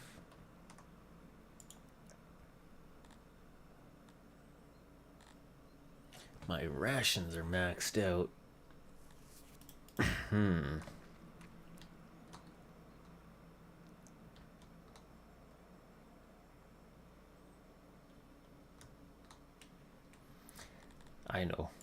I know what I'm going to do next. I need to look at making a ration maker. So I'm just going to set it to planning mode. And I think it is crafting. Yeah, ration maker.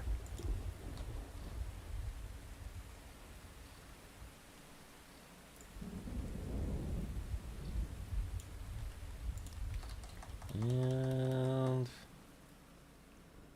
you there.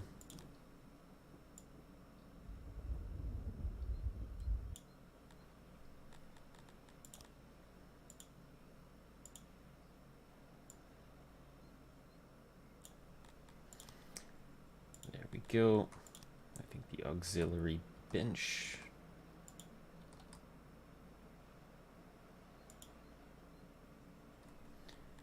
Shrink this building down. I'm going to attach a warehouse for storing extra food and then also storing rations here. Just to plan this out.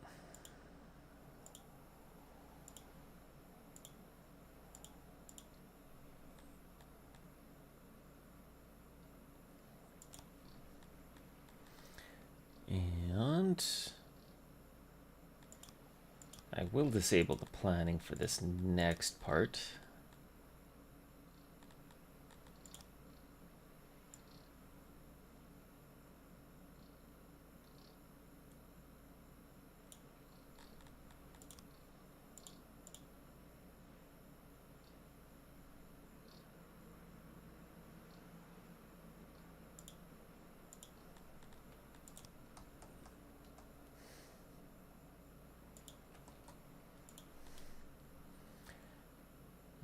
Lots of storage.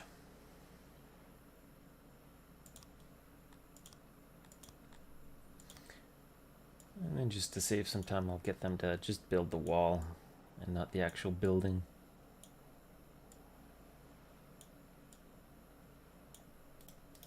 There we go.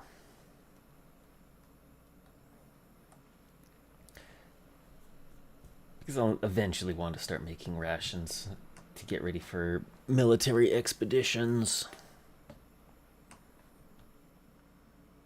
Saving. And down here, how are you doing?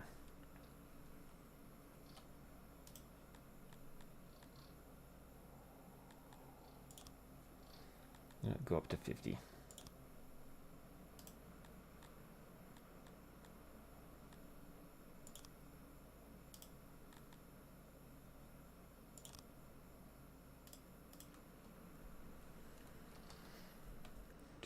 I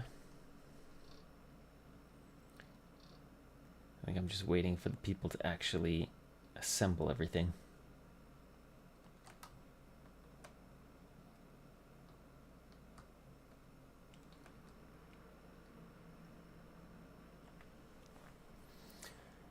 Zoom, zoom, zoom. Build it.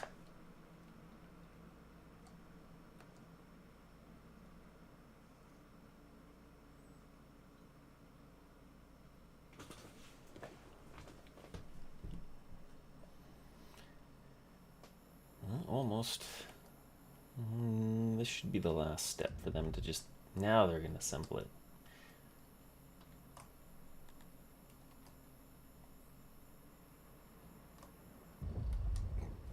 I think they got distracted with something. Probably the ration maker. Nope, the warehouse.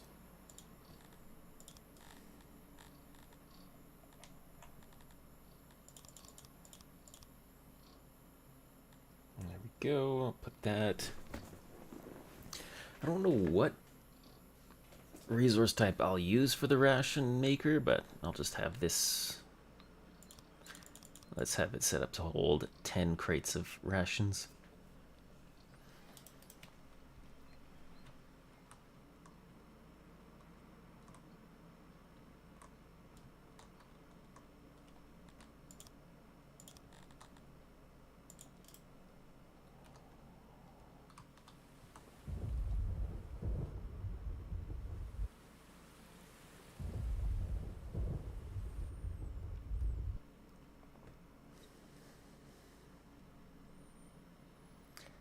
So now, almost, there we go. So this can have 48 people or 182 total people.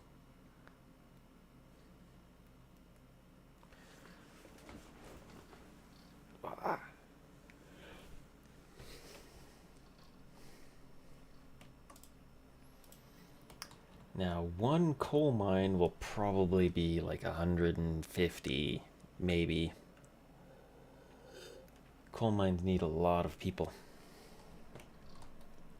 So I'm going to need quite a few of these.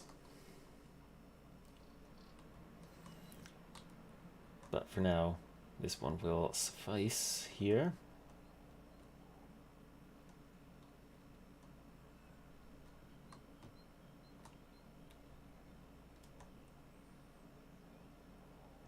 So I'm selling a lot of like fruits and vegetables, and meat. So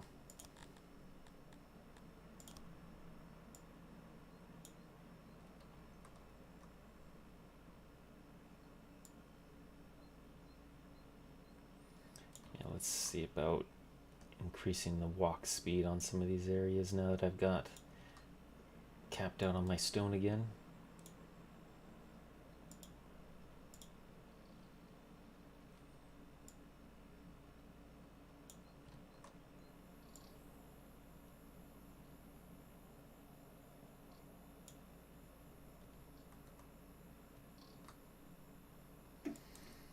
More walking speed is always a good thing. And apparently some races like actually seeing roads.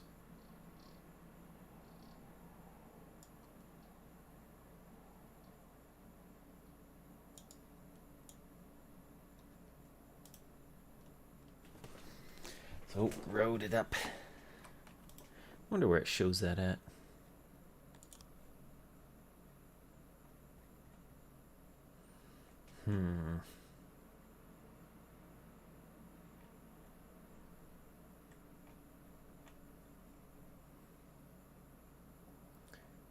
Okay, so he likes roads to a certain degree, especially if they're nobility.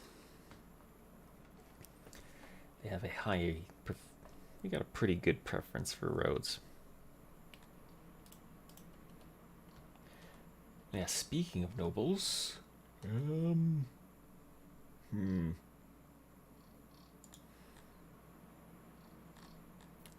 I? Yeah, I do not have any more noble slots.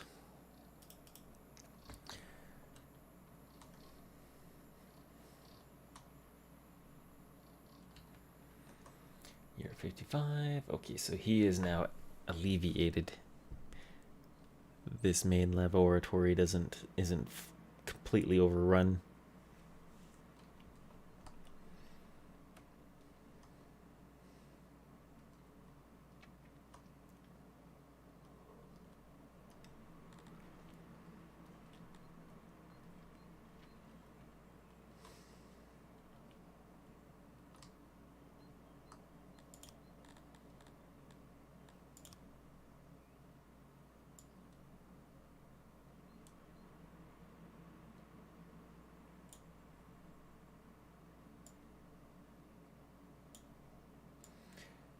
Let's just pave this whole area here.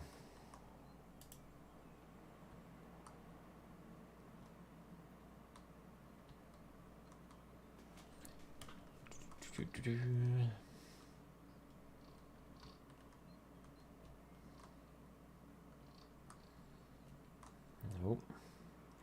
You're gonna get executed.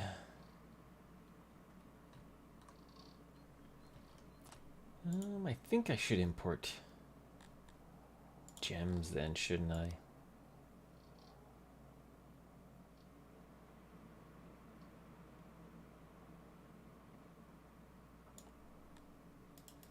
Like, how much is the courthouse gonna cost? Let's plan out a courthouse.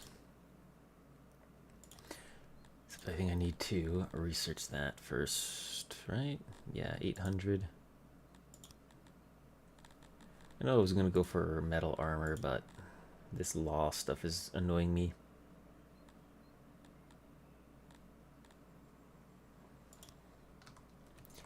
And I think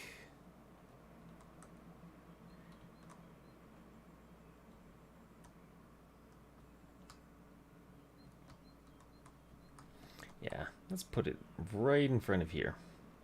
So you got two options. Now, how big is this again?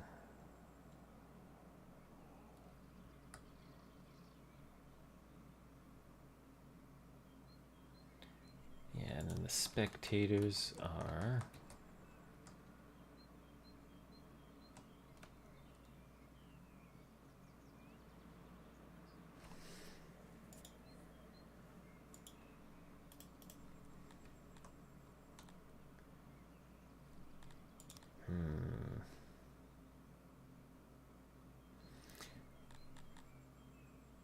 Kind of forgot how I set up my courthouses before this.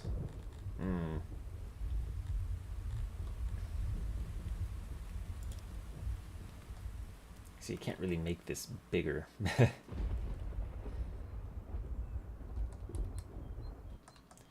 Without needing supports.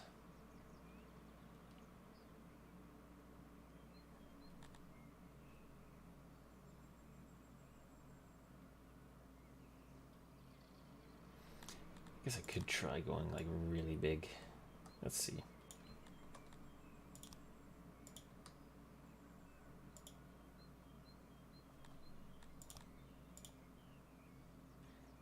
I guess they don't really mind if you do that, do they? Let's see. Oh yeah, they they do care.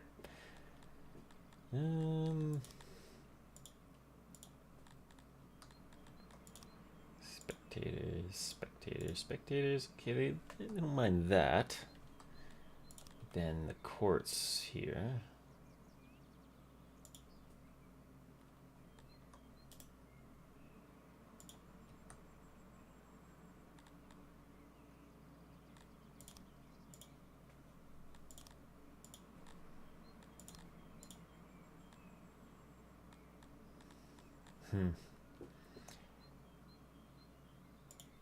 Guess you do that.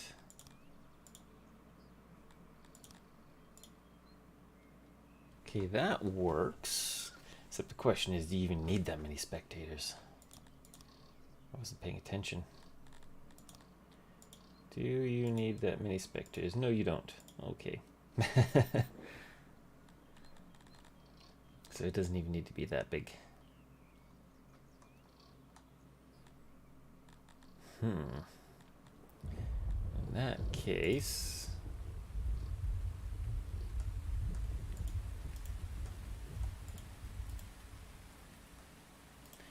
yeah, I'll just shrink this down.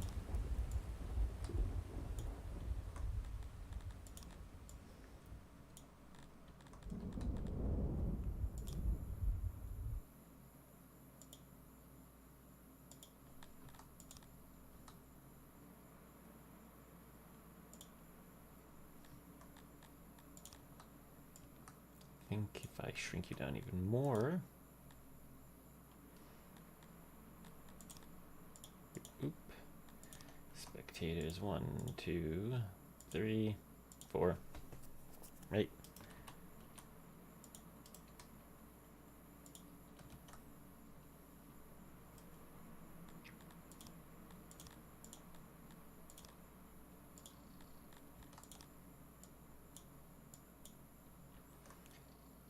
There we go. Nice and compact.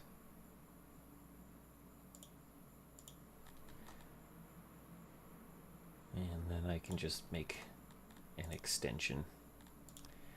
1, 2, 3, 4, 5, 6, 7.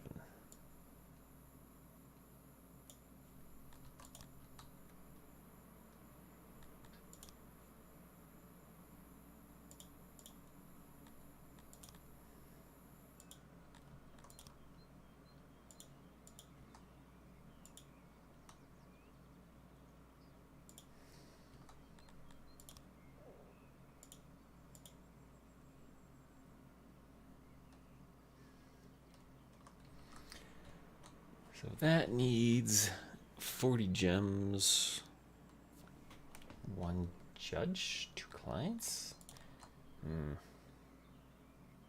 Do I want more? Let's see. What would one more...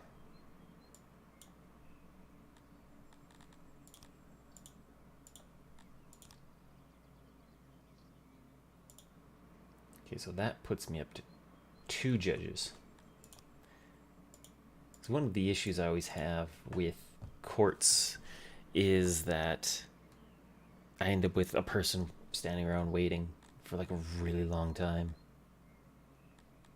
So I'm gonna try a 2-judge court. I mean, technically this is a 1.5, so it might be better to put like another one,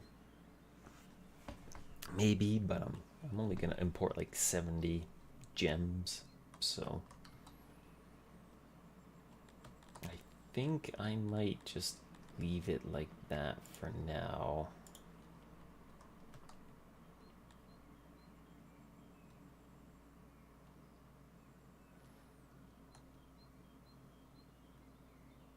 Yeah.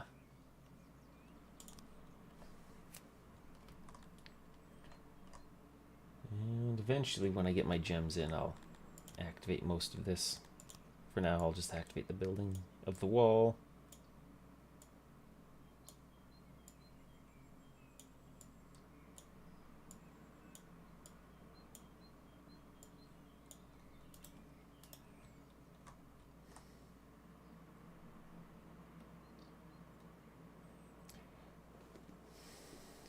Yeah, because my graves are filling up.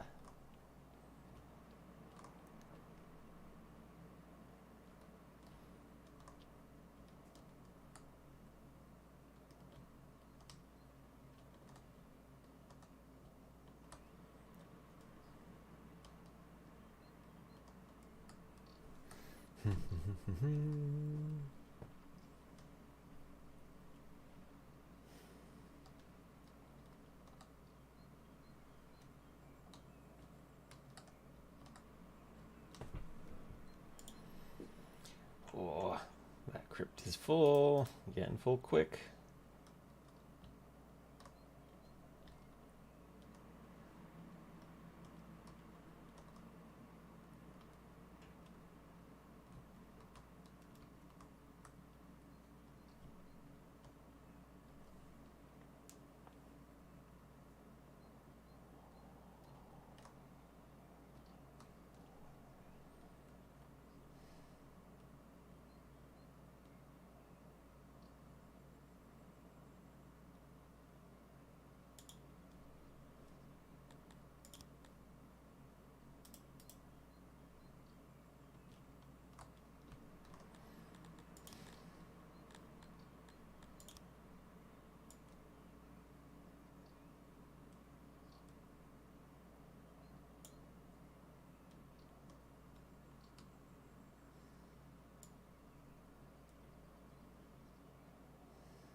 See, are you ordering?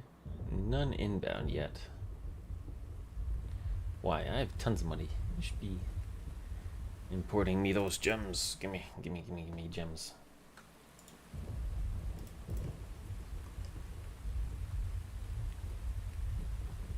Don't make me mine for my gems, because I have no mines here.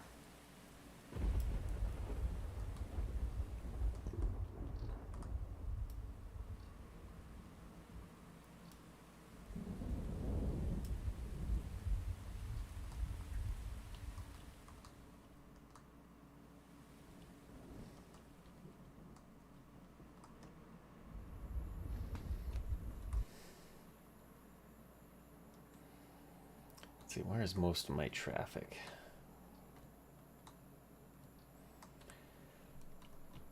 Yeah, right in this middle area here. Ugh. Stretch.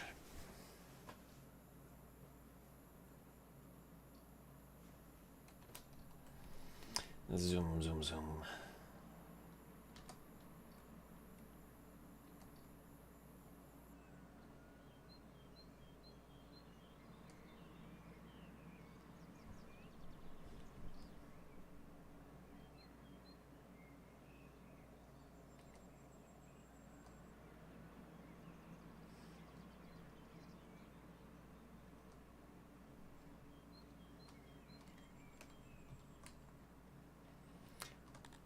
Now that I'm curious that some time has passed, how's my faith going?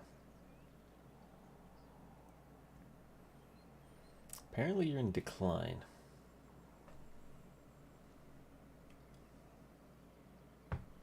Or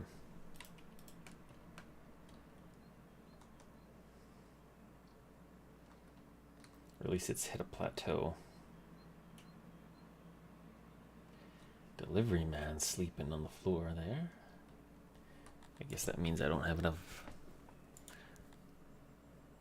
sleeping services?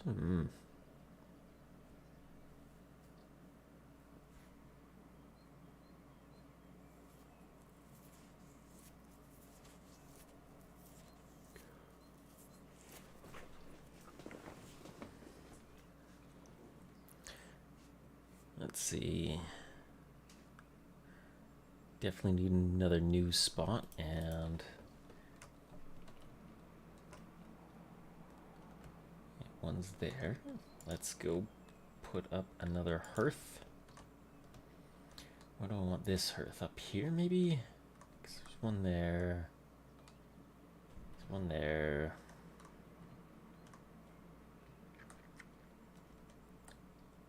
There's one there. I don't think he... Oh, wait. Yeah, he doesn't have hearth. I guess I could put a hearth here. Yeah, let's do that. Hearth.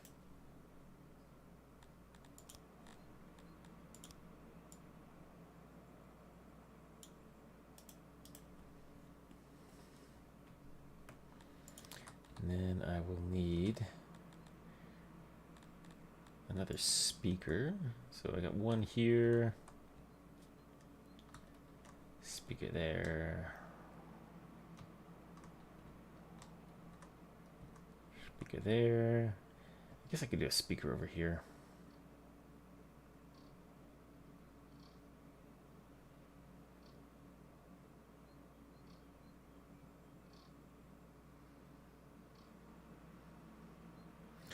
Right in near where the law is.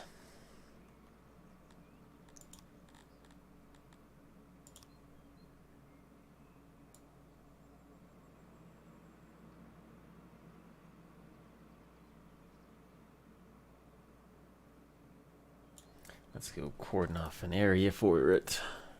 They can have their news area, their speaker area. Somewhat in range of some torches.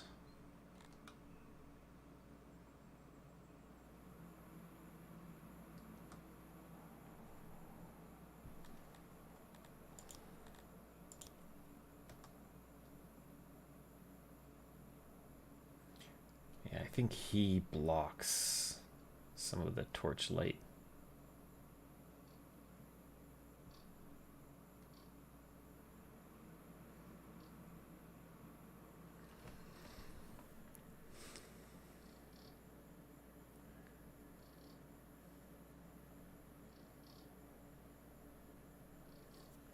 So probably not the best spot to put it that close to it. I guess I could put you here.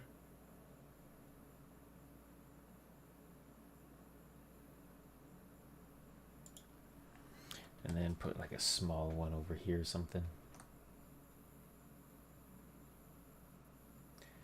Right around where the choke point is.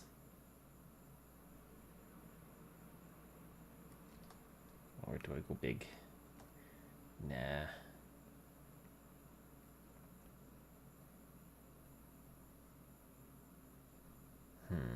Let's put him here. A small little torch.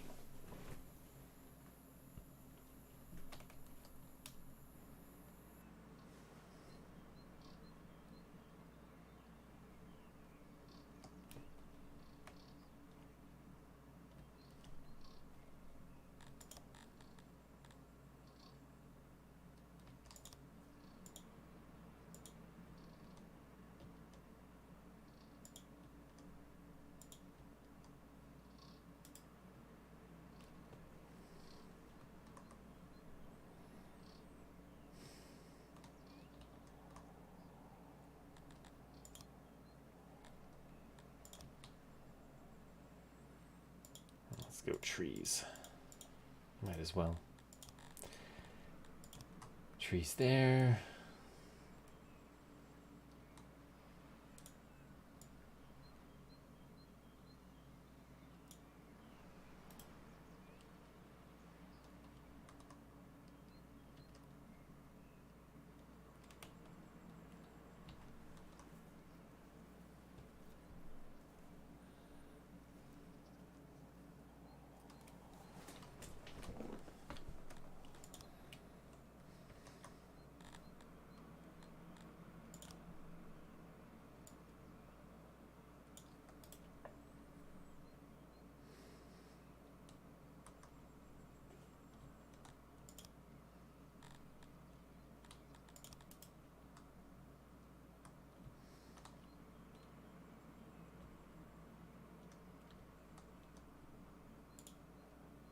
Yay! Gems coming.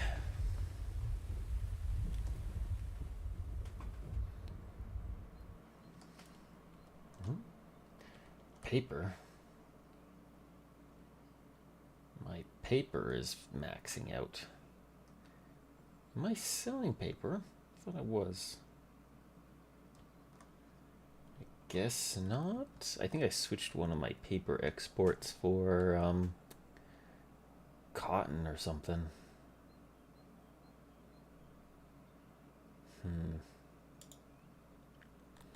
Alright.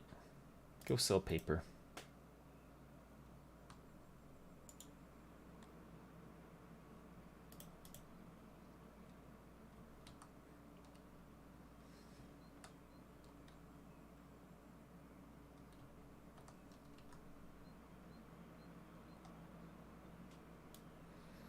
See this area.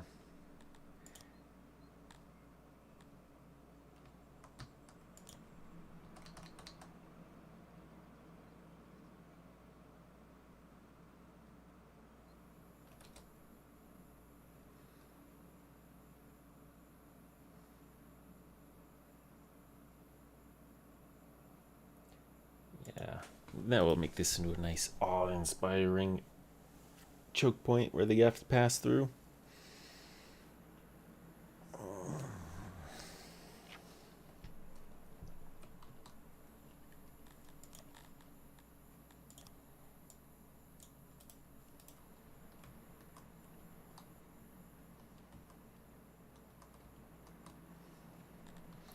Since I do have my gems on the way, let's start building the courthouse.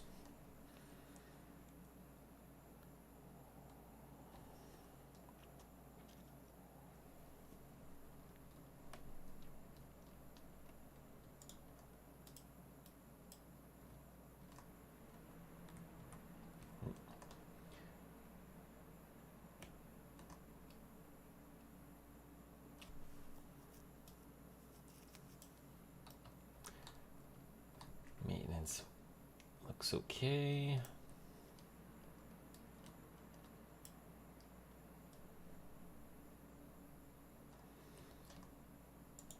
Guess I should probably build another flat house area around here, huh?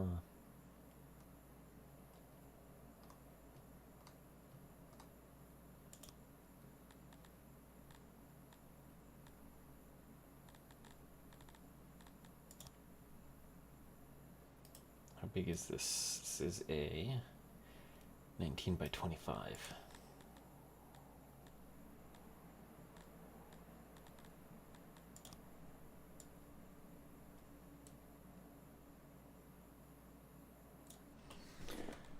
There we go, 19 by 25.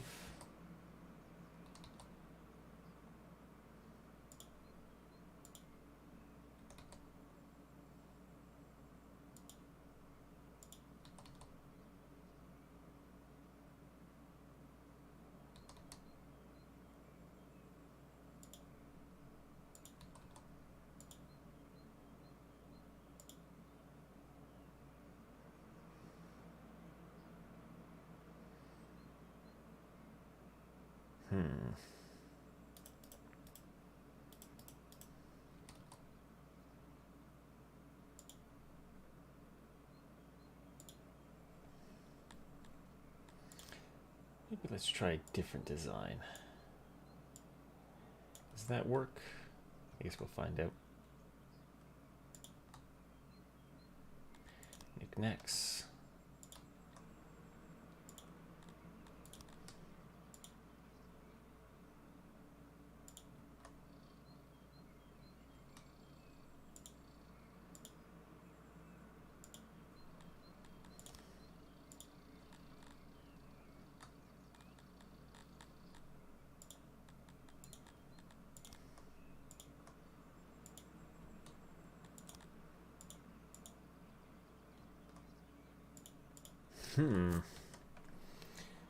Really? Doesn't quite work that range, huh?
Doors there.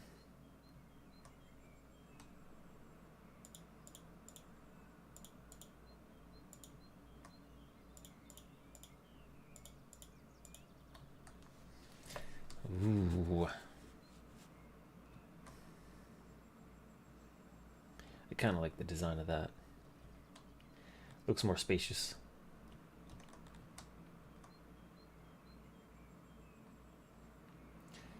And it's the exact same amount of flats, but instead of relying so much on carpet, I'm using a little more furniture for the knickknacks. So that's still about 122 surfaces. This is all one building too, so this is like 2 buildings.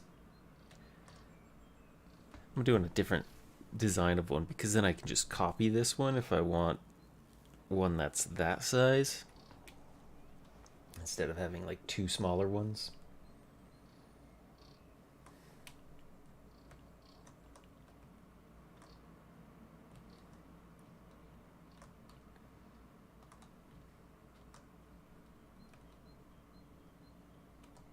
And my gems are here. So they should bring the gems over, along with the furniture and other stuff.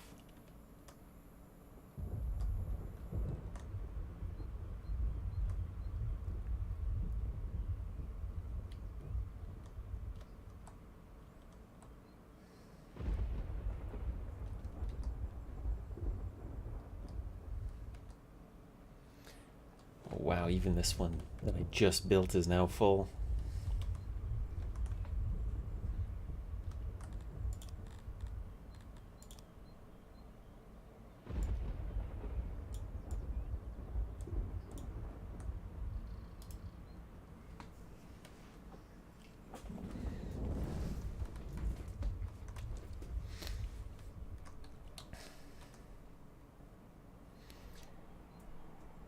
I wonder if I should build a big university in here.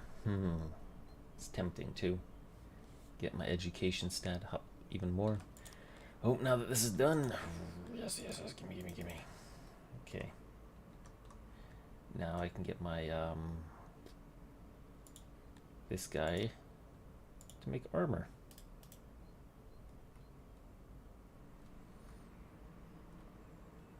Start producing that armor. Oh wow, my metal is actually maxed out here.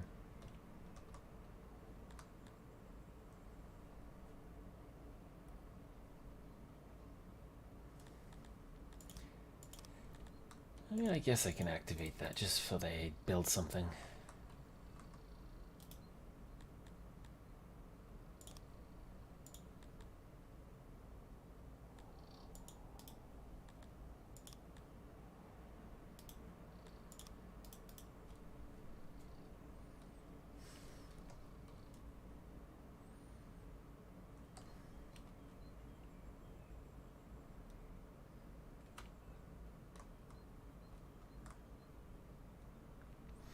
Oh wow, this mass grave is basically full. I'm chopping people up.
Everybody's warming up.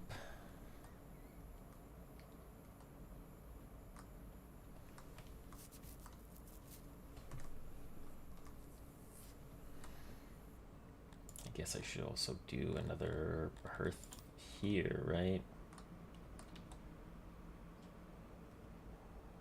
Yeah.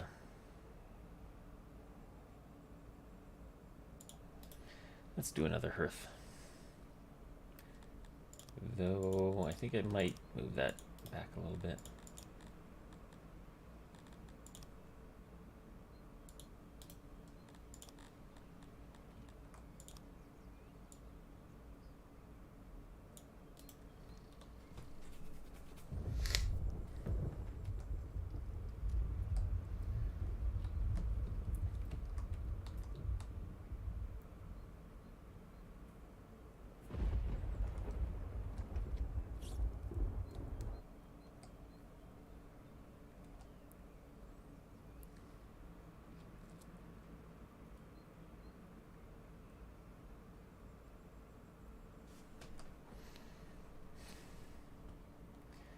And let's check on the coal mine tunnel. It's going.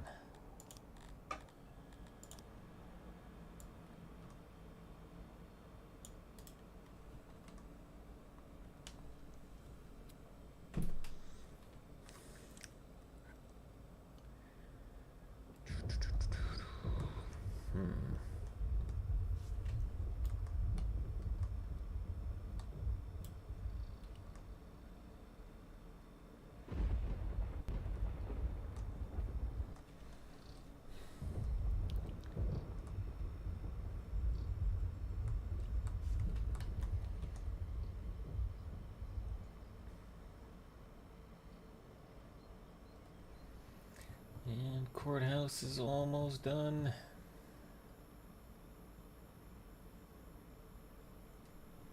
What? Oh my god. Dude got murdered. Right in the courthouse.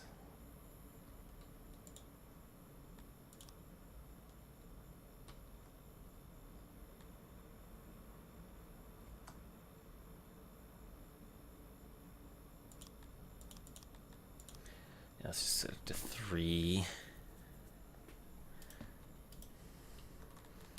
So that will...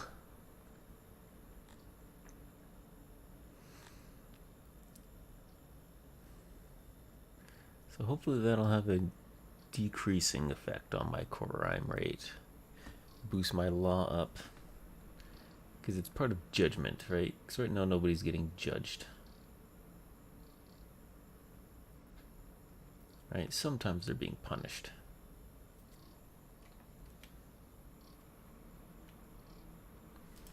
Oh wow, my prisons are empty? What? I just noticed that. Like, where'd they all go? It's because this was built? What happened? I think they were just all waiting to get judged or something. And now this is like full. Maybe that's what's going on.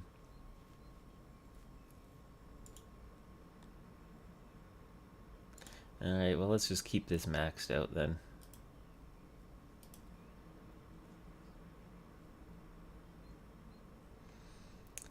Dude, what's up with all the blood on the floor here? Being judged.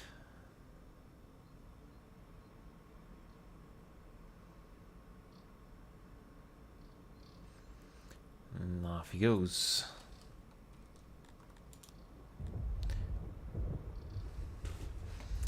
Yeah, my judgments is going up like crazy now.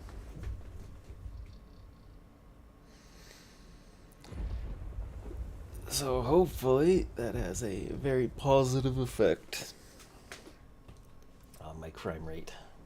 Or my law rate, I should say. I don't want a positive effect on my crime rate.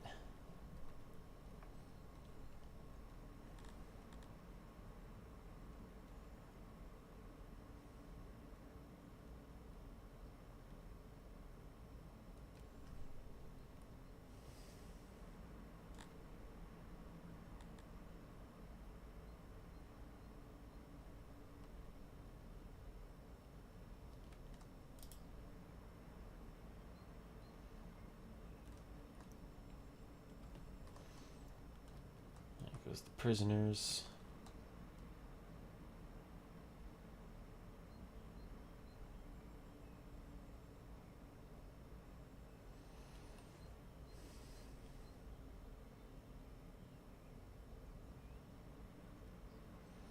I mean, a lot of these guys are Garthemes, which I'm pretty sure is because they're slaves, but I don't have any slaves though. Maybe I need to have the slaver in order to enslave these prisoners or something. I guess I could do that.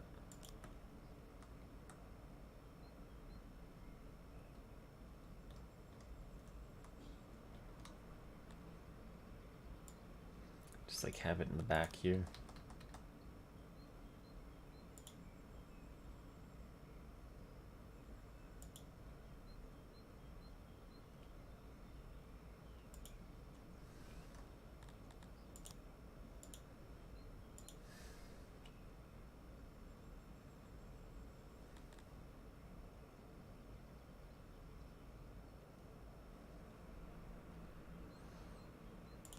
Sure, let's do that.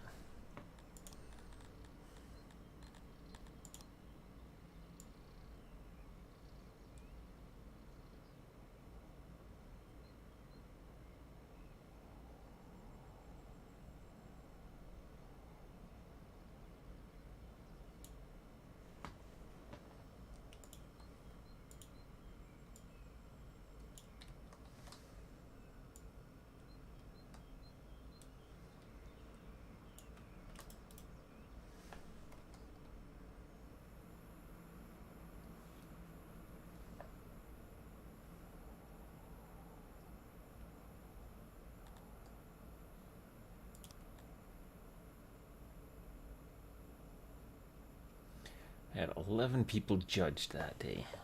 That's a lot of people.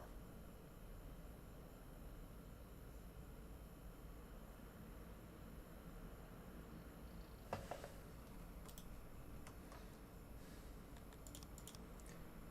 got 50 armor.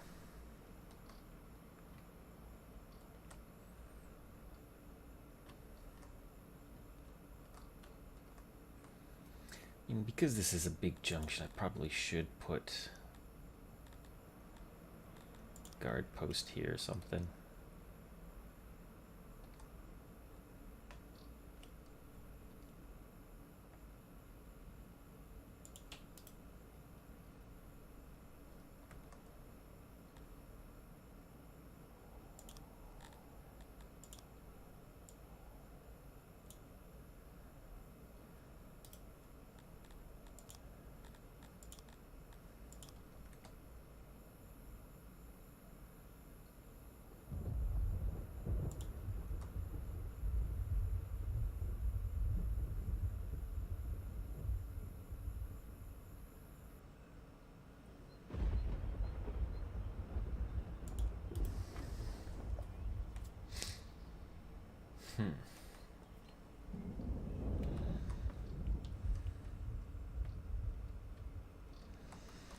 Well, it definitely cleaned out my prisons.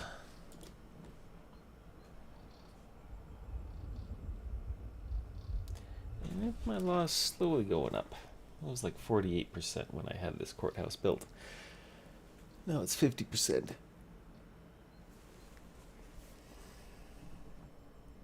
And the crime rate is slowly going down.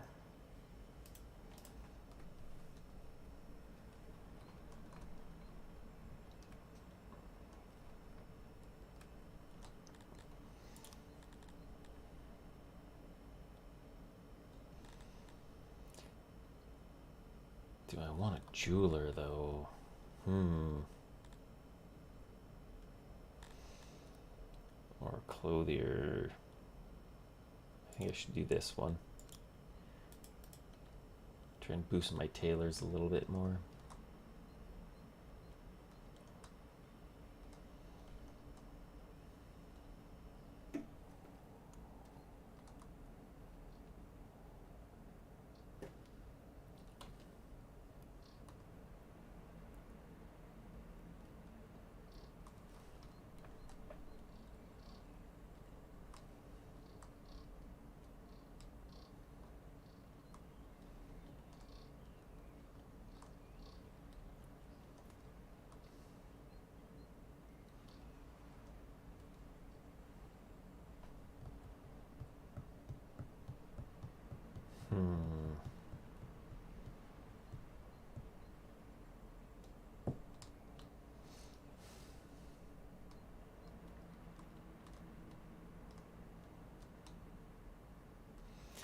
Getting close. Getting so close to having access to my coal mine.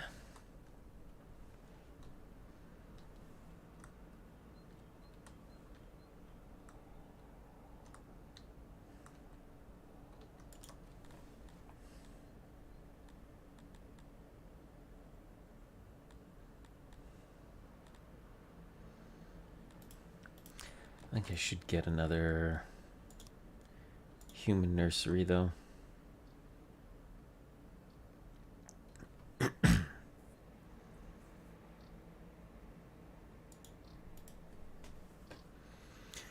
let's do that.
I guess this is where all my prisoners are going now.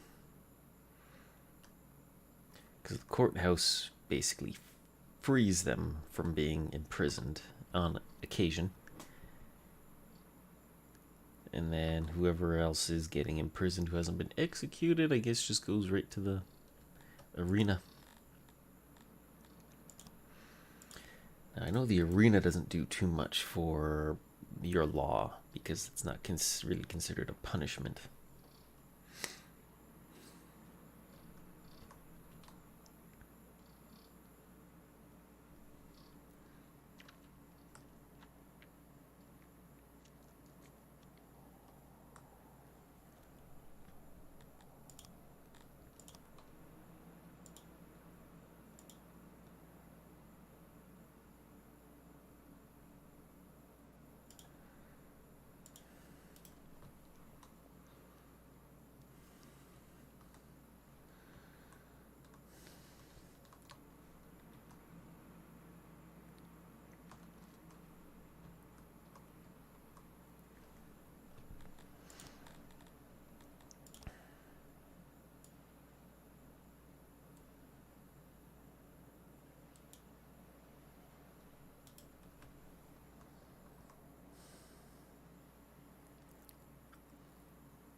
build this diagonal road out a little more.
Well, everybody's leaving school.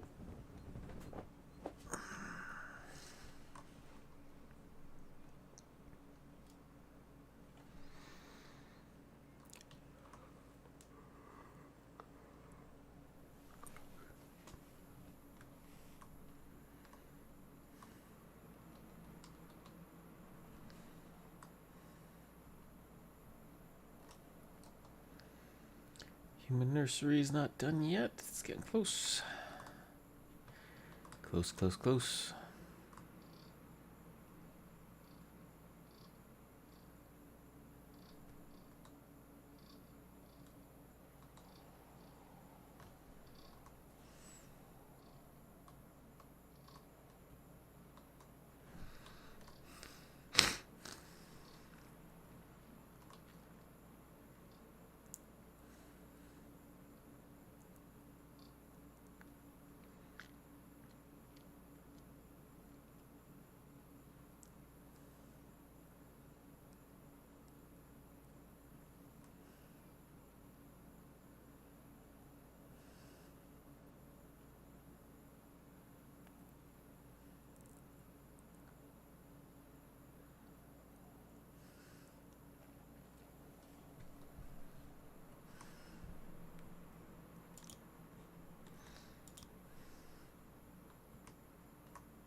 %25 load on that. Let's see. Oh yeah, you're growing. The Thuri temple's getting smaller, while the Krator temple is getting bigger.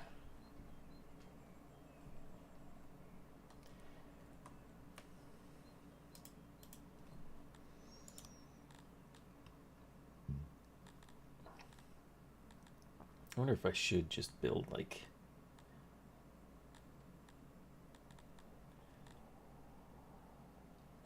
Yeah, because it needs stuff I don't really have, and that's really expensive to get, so...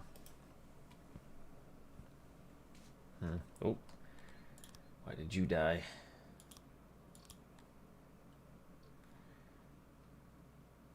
You got murdered.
Let's get some torches up.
There we go, lights going up.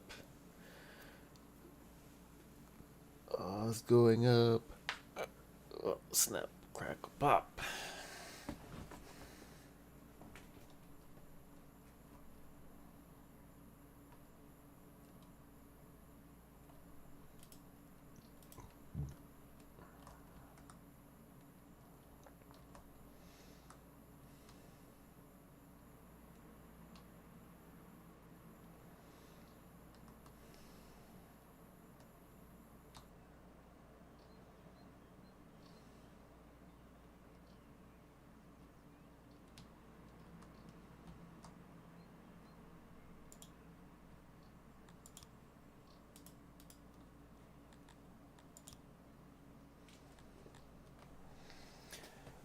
How many prisoners will be sent, turned into slaves, huh?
Do.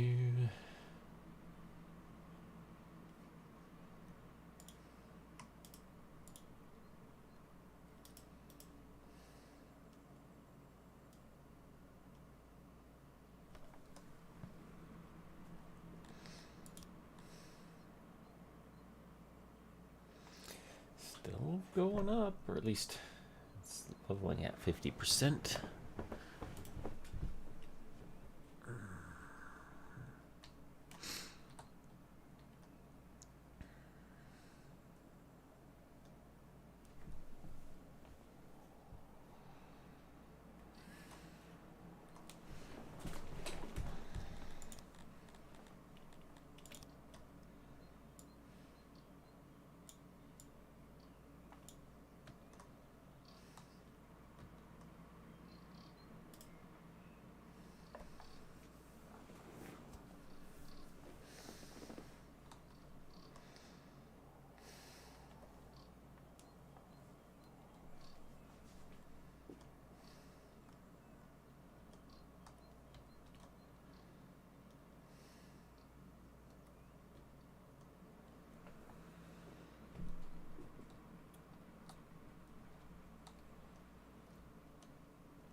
Fertility in this area is pretty good. I should probably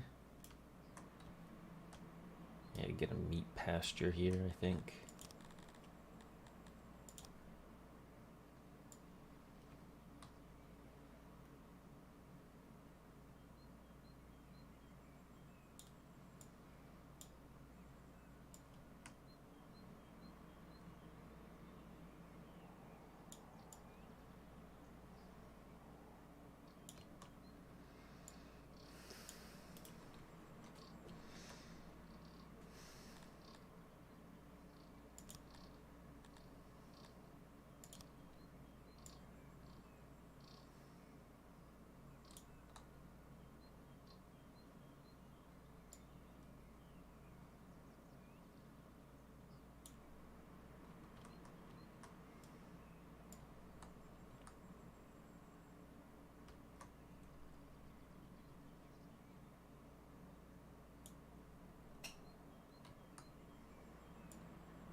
Yeah, let's do that.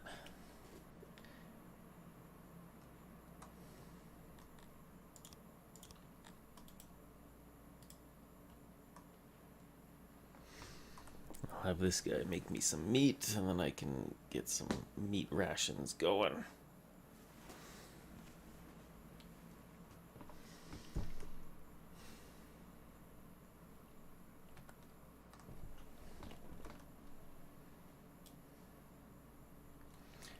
By 12.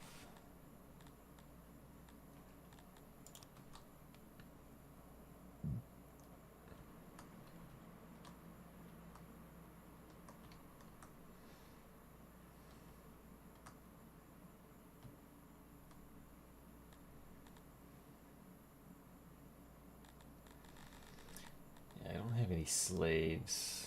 Well, I got one slave, apparently.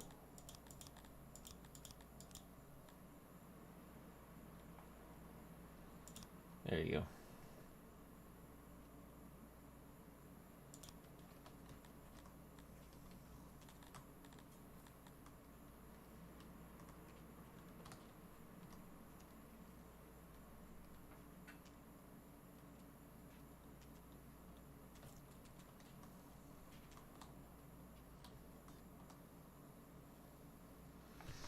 Hmm.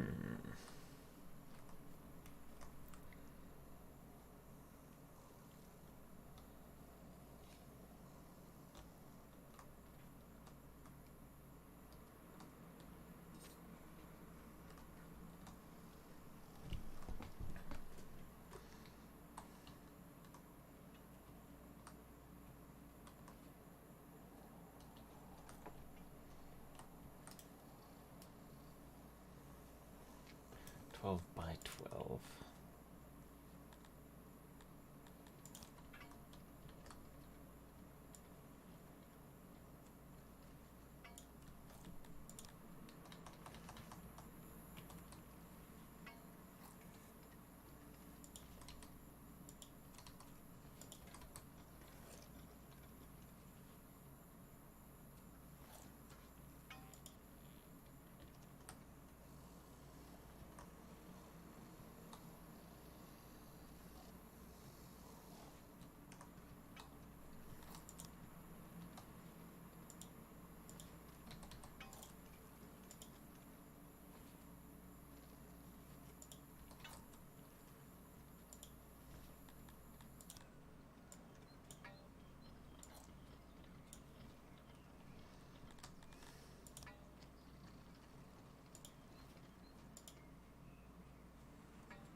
Hmm.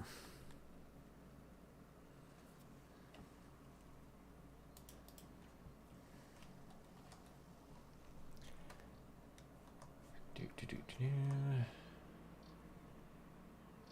I need more workers.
And how is my digging going? Ah, you didn't make very far. So slow.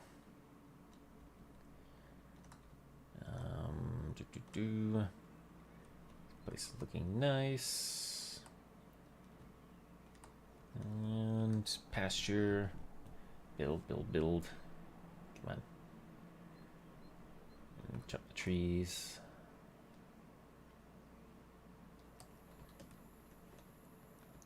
And then down here, I've got, you are partially built. Do I need more workers? Probably. You know what? Let's bring in like 20 guys. There we go. That'll get stuff done quicker.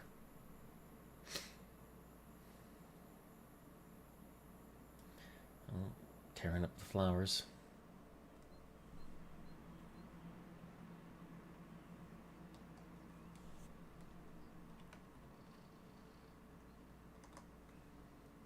And that's getting built.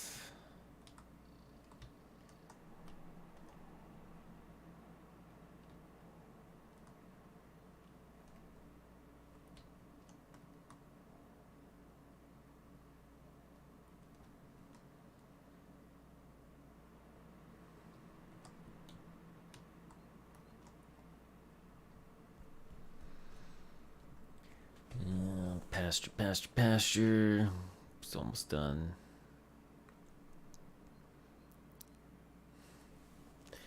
Get that fence. Clear the field. And once he is done, then I can get the ration maker going, I think. Or maybe not. I don't really need the rations yet. I think what I can actually do... Do I want to do that yet? Maybe, maybe not.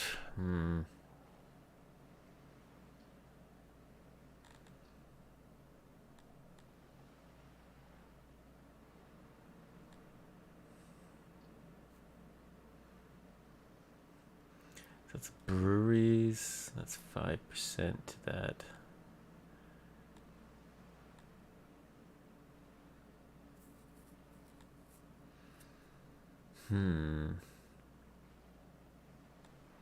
Yeah, let's get the brewery tech, and then we can get the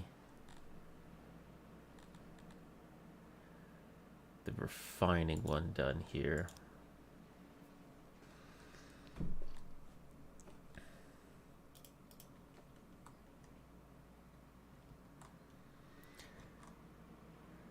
Not quite gonna set up breweries yet, not until I get this coal mine done.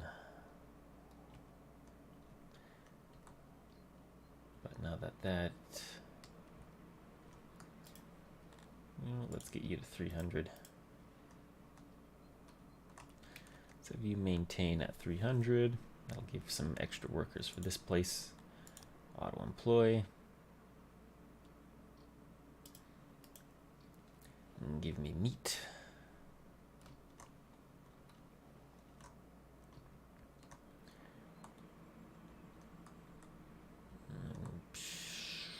Think about getting another library.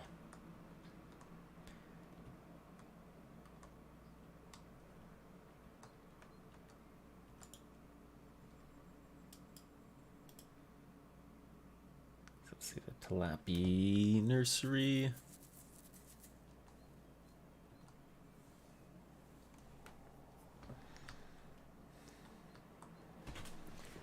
These human ones.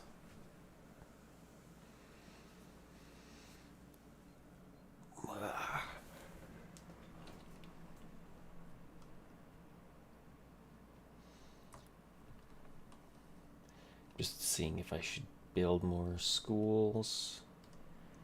I think I'd probably get away with one more nursery and then do like a school.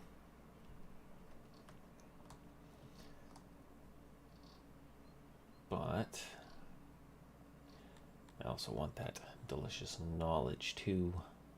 So I might copy this one.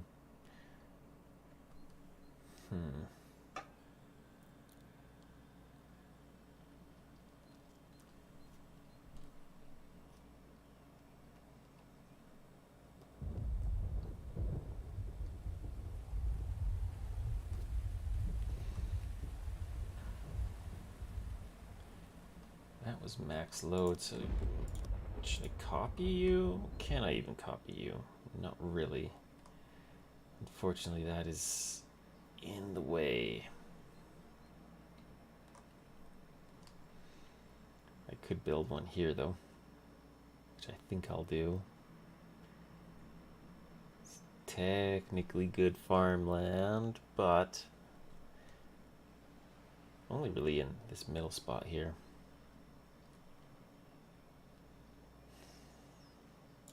Yeah, let's do that.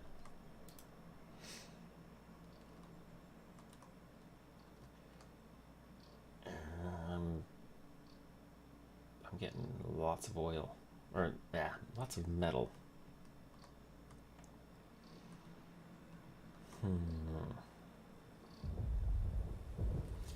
If that's the case,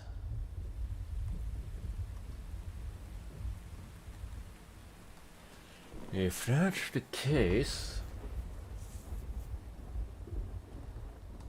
wonder if I should start working on this as like an industrial area now.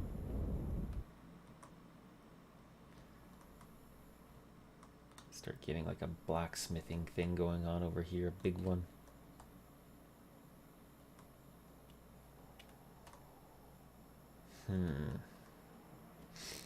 Because land here isn't very good.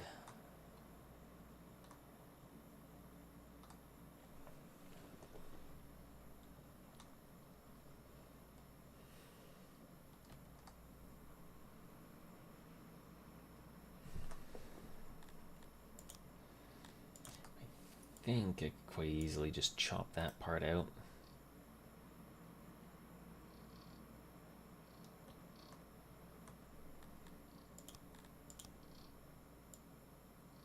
Also do the same there.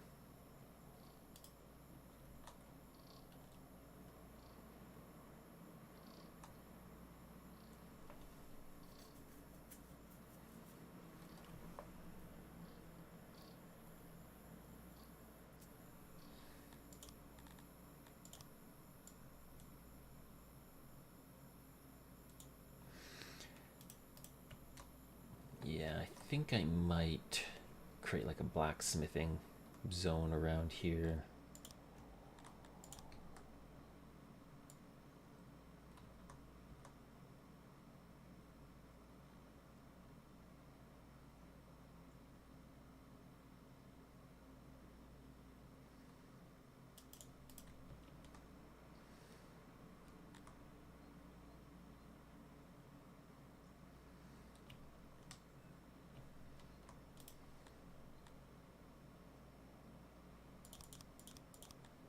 Let's get 20 of you. Sure, there we go. I want more workers, more people to do stuff. Tunnel these mines.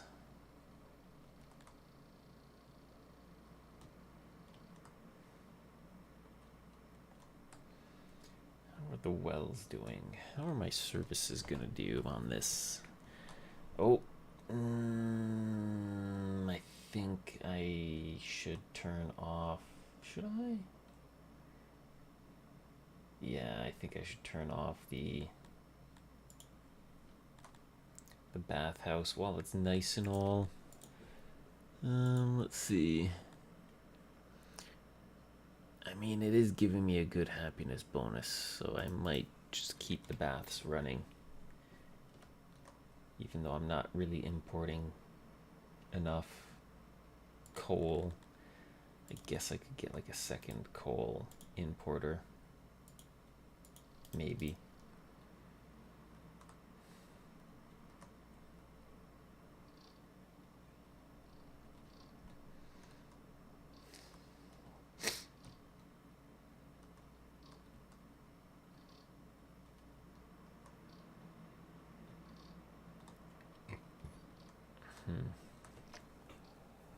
There comes the worker horde.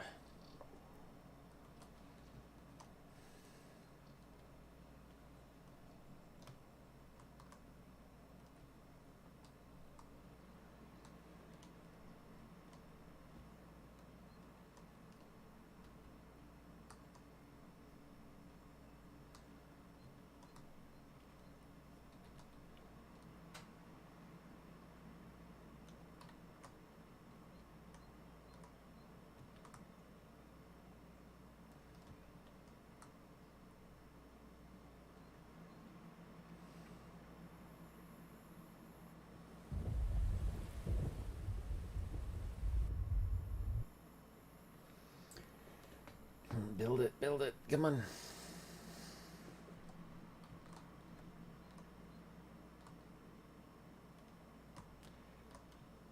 Does he have a bathroom around here? I just realized this zone probably doesn't have a bathroom. Technically there's one down there. That's not fully being used.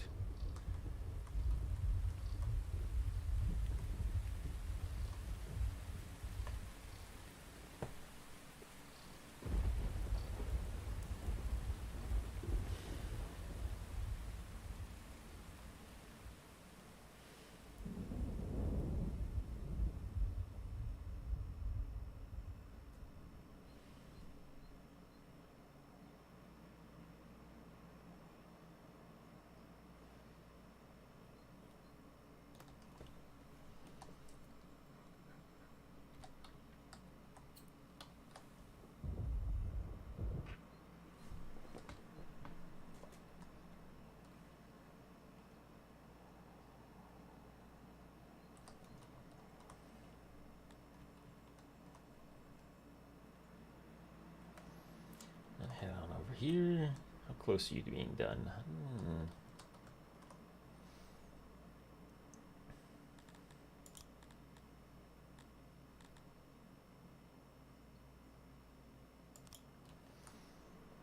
Where do I want the warehouse? Do I want them here? Maybe.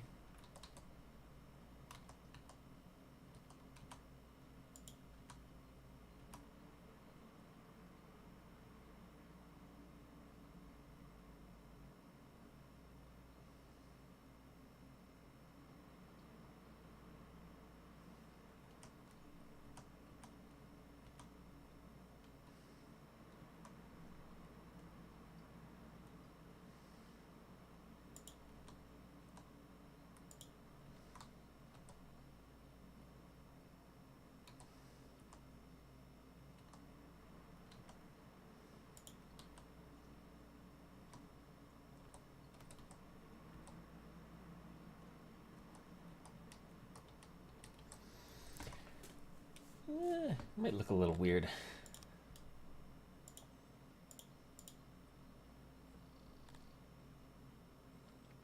This is gonna be for like storing metal, I think. I think I'll have this as the metal stockpile, unless I want to expand it and make it bigger, which would probably be a good idea.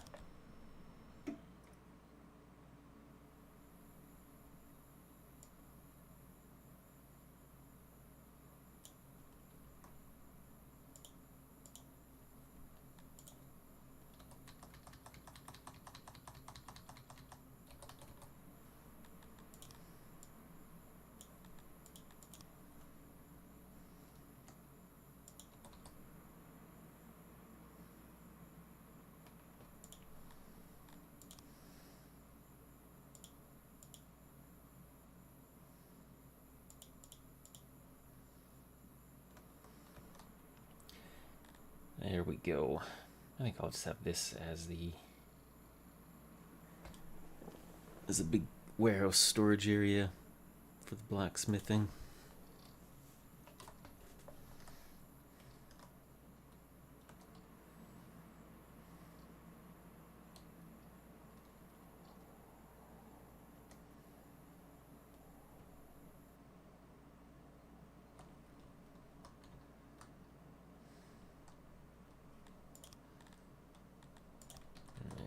export. I could probably put an exporter here.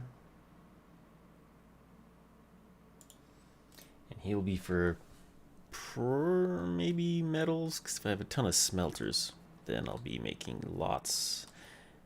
Yeah, we've broken through, so now they can get access to all of this here.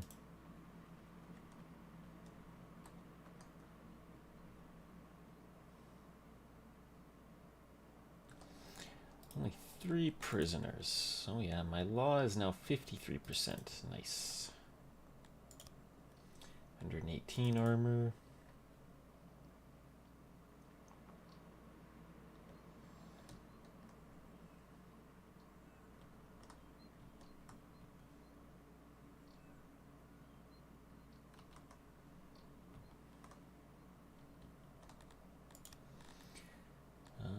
Should I put another guard post? Maybe. I mean, a lot of people come through this area, right?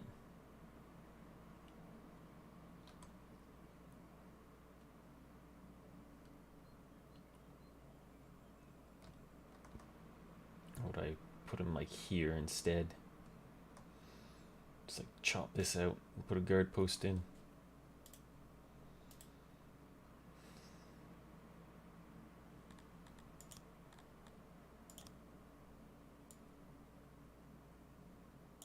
Yeah. Let's get set up for that. This is going to be a big bottleneck area.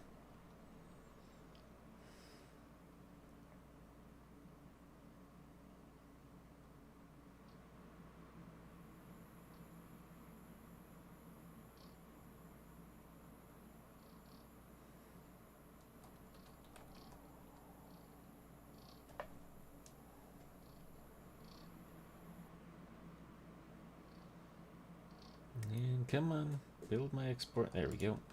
Now you export metal when it's like...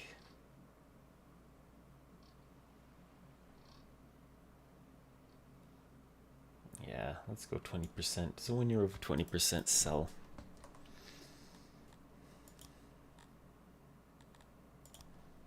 I think I will want a...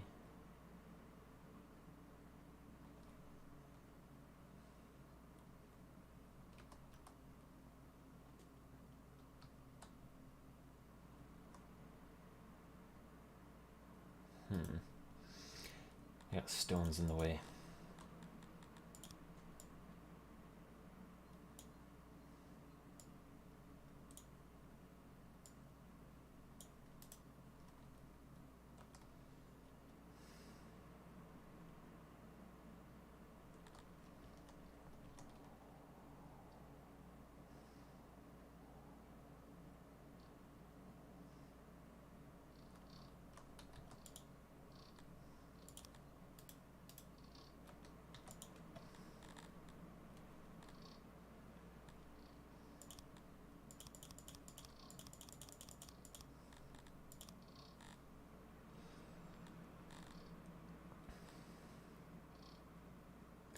I guess put him onto a fetch as well.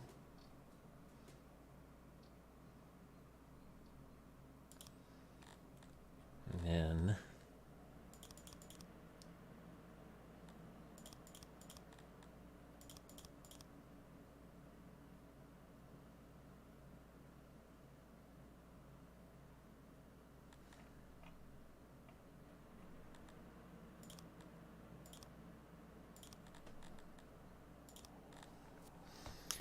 there we go.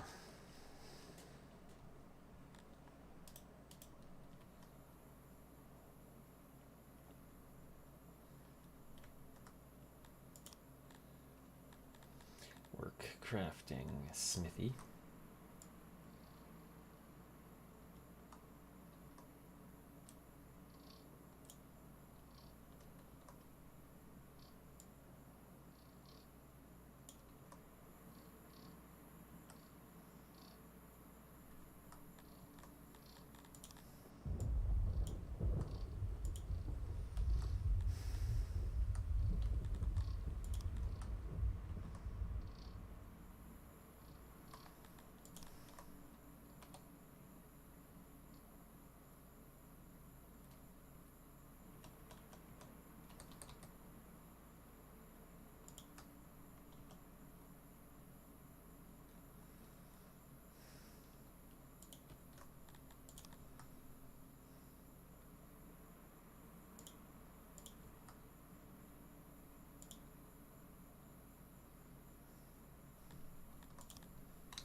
that's about 6 there.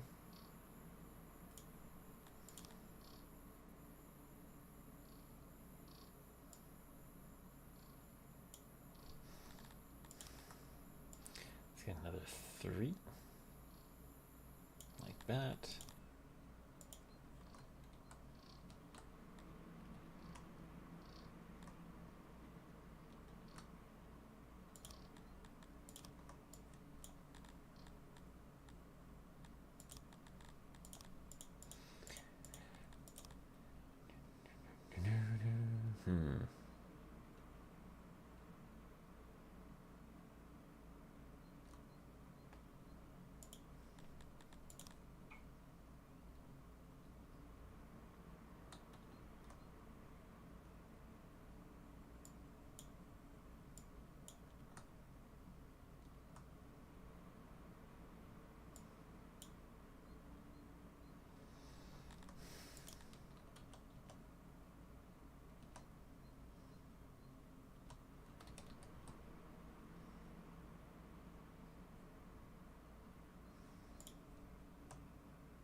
The puzzle part.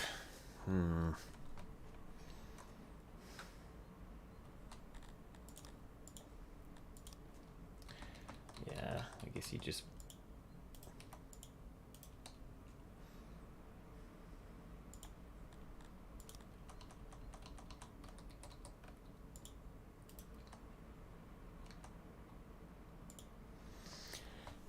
Yeah, there we go.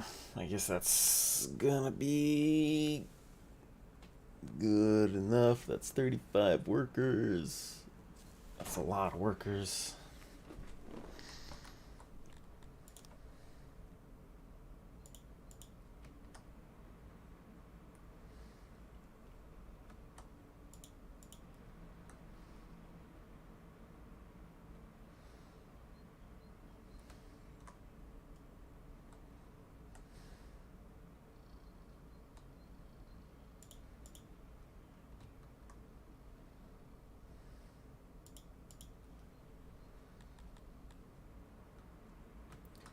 Yeah, there we go.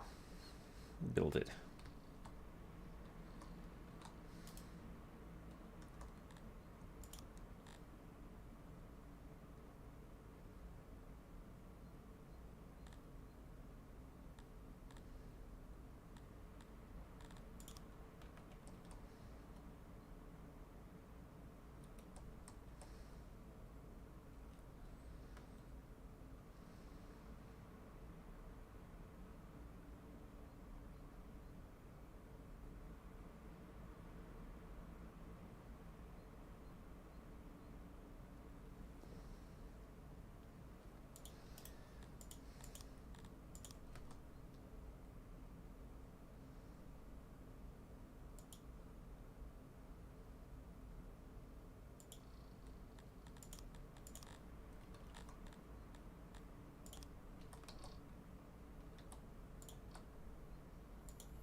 Actually, let's clear that out.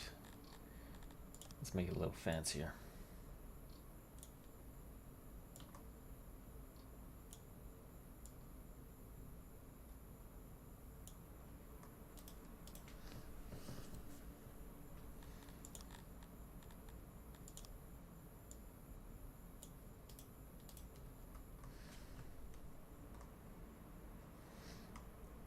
Oh yeah, they are going to work on this coal.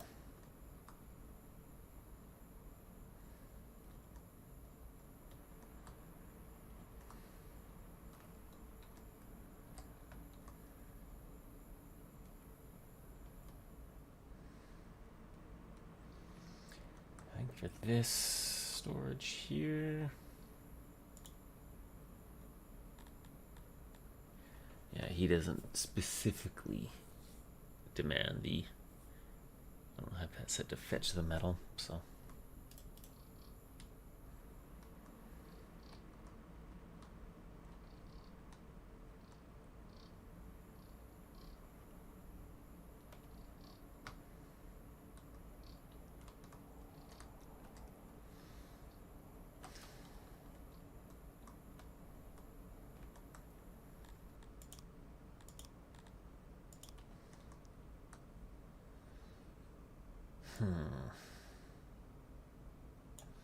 Let's clear that out and that out. Because I expect I'll probably need some of this room. Like for haulers or something, maybe.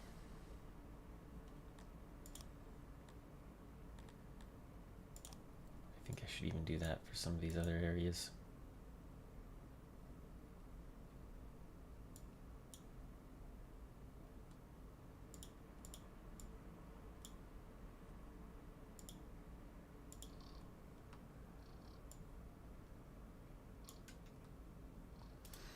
Also make it like a 5 wide.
Actually, yeah. Let's just go big. Big fancy choke point there.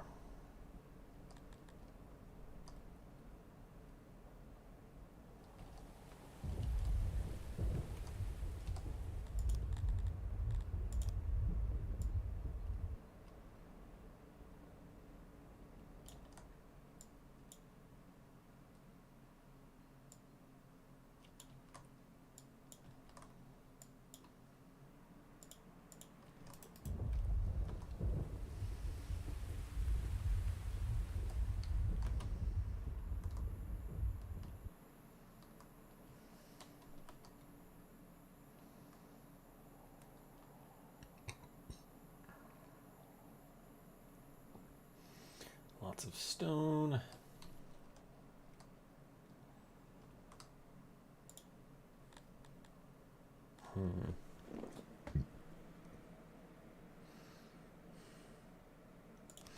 Actually, you know what? Let's turn down that.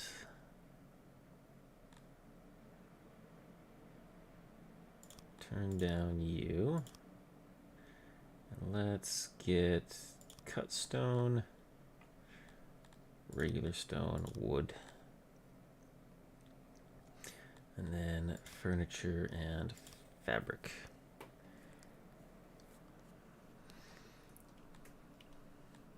That way he'll act like a little hub, storage hub, so I don't have to rely on these. Because then I can have a maintenance place.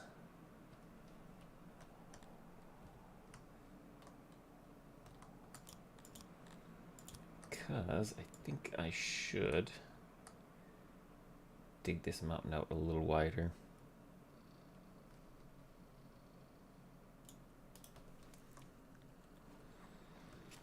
A nice spacious main hallway here.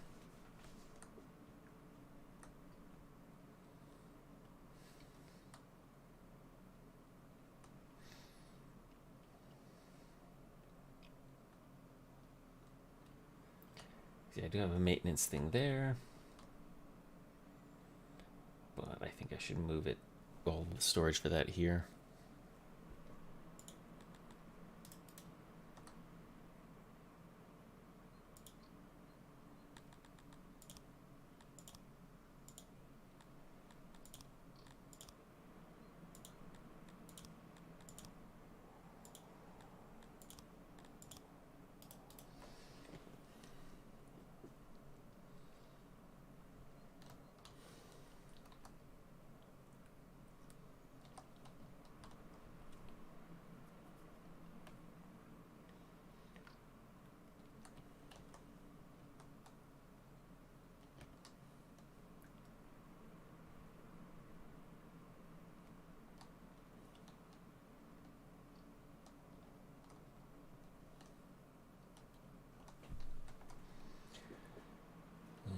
Build that smith, build that smith.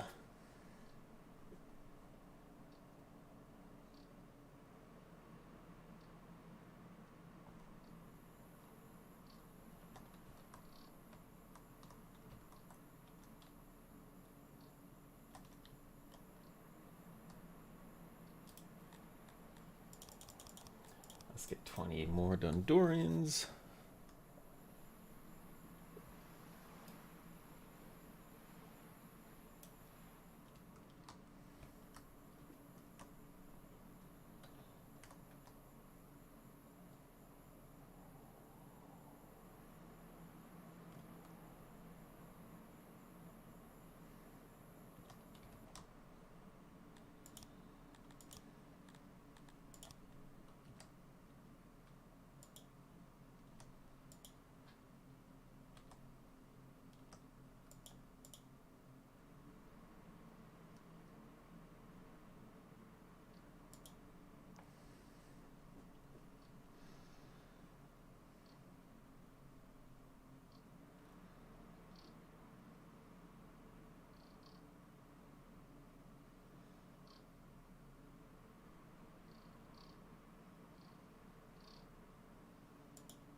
Oh, that's pretty good there.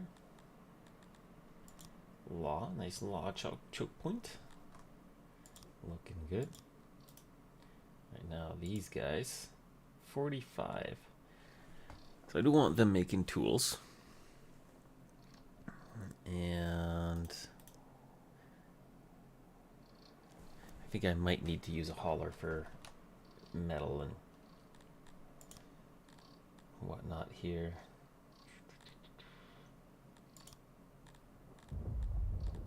taller.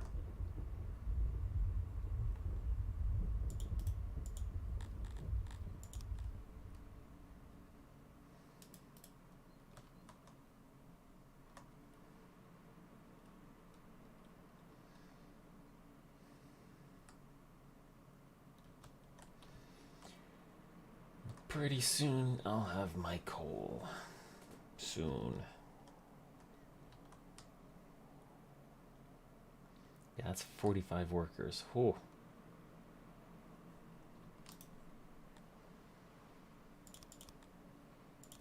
There we go. More Dondorians.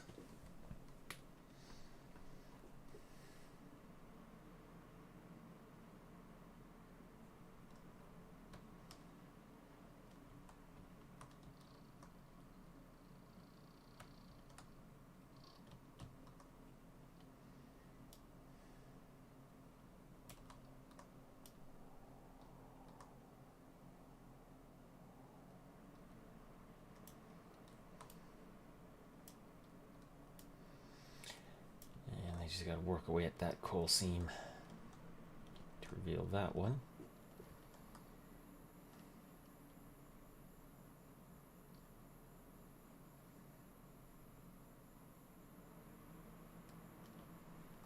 At 1.3, do I have enough for upgrading something?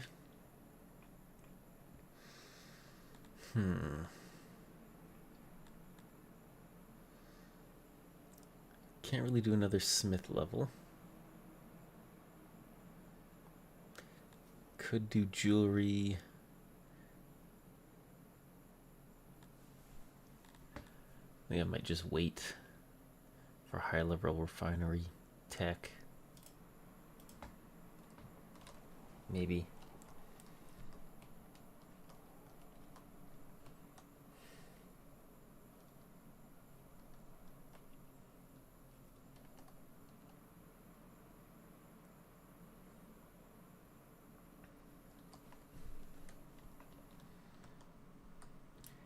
Then what? I'm gonna plan it out. What do I need for a smelter? So 31 by 6. 31 by 6. Okay.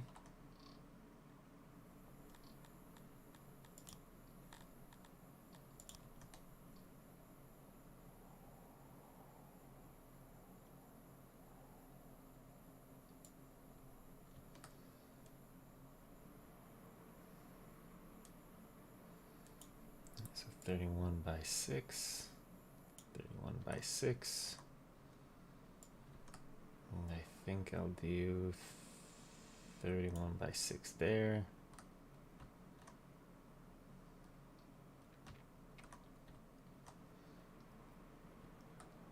And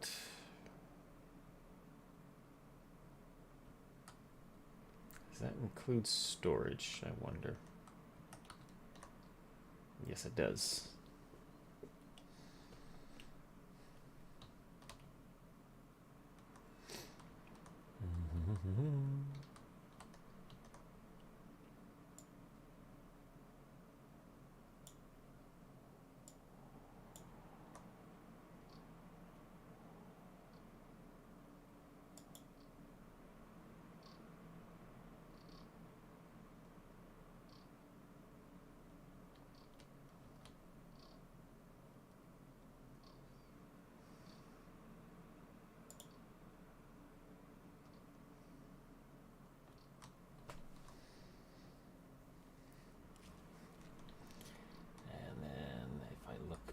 Here, yeah, he's a 2.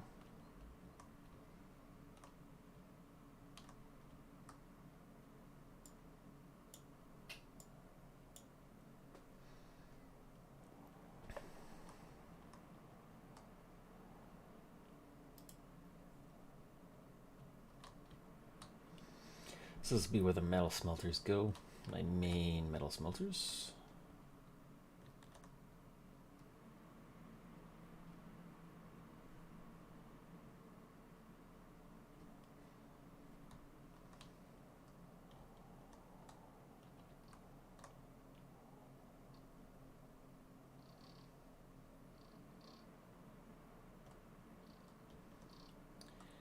probably need a maintenance thing. How big is the maintenance? You are a 5x5.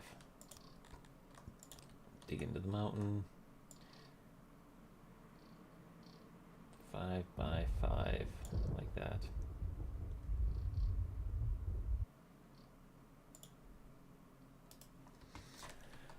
So that'll be where the maintenance thing goes, because he'll need to repair the coal mine and the smelters. So it'll be nice and close there.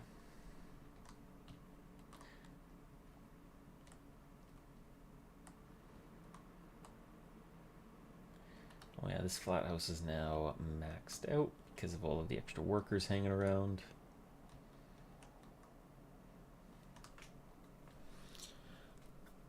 So I'll probably need to expand this out. So you are a, yeah, 25x4. I'll probably do that later. I just like where I'm at so far. Missing resources on the metal smithy, which is okay. I'm burning through the metal now.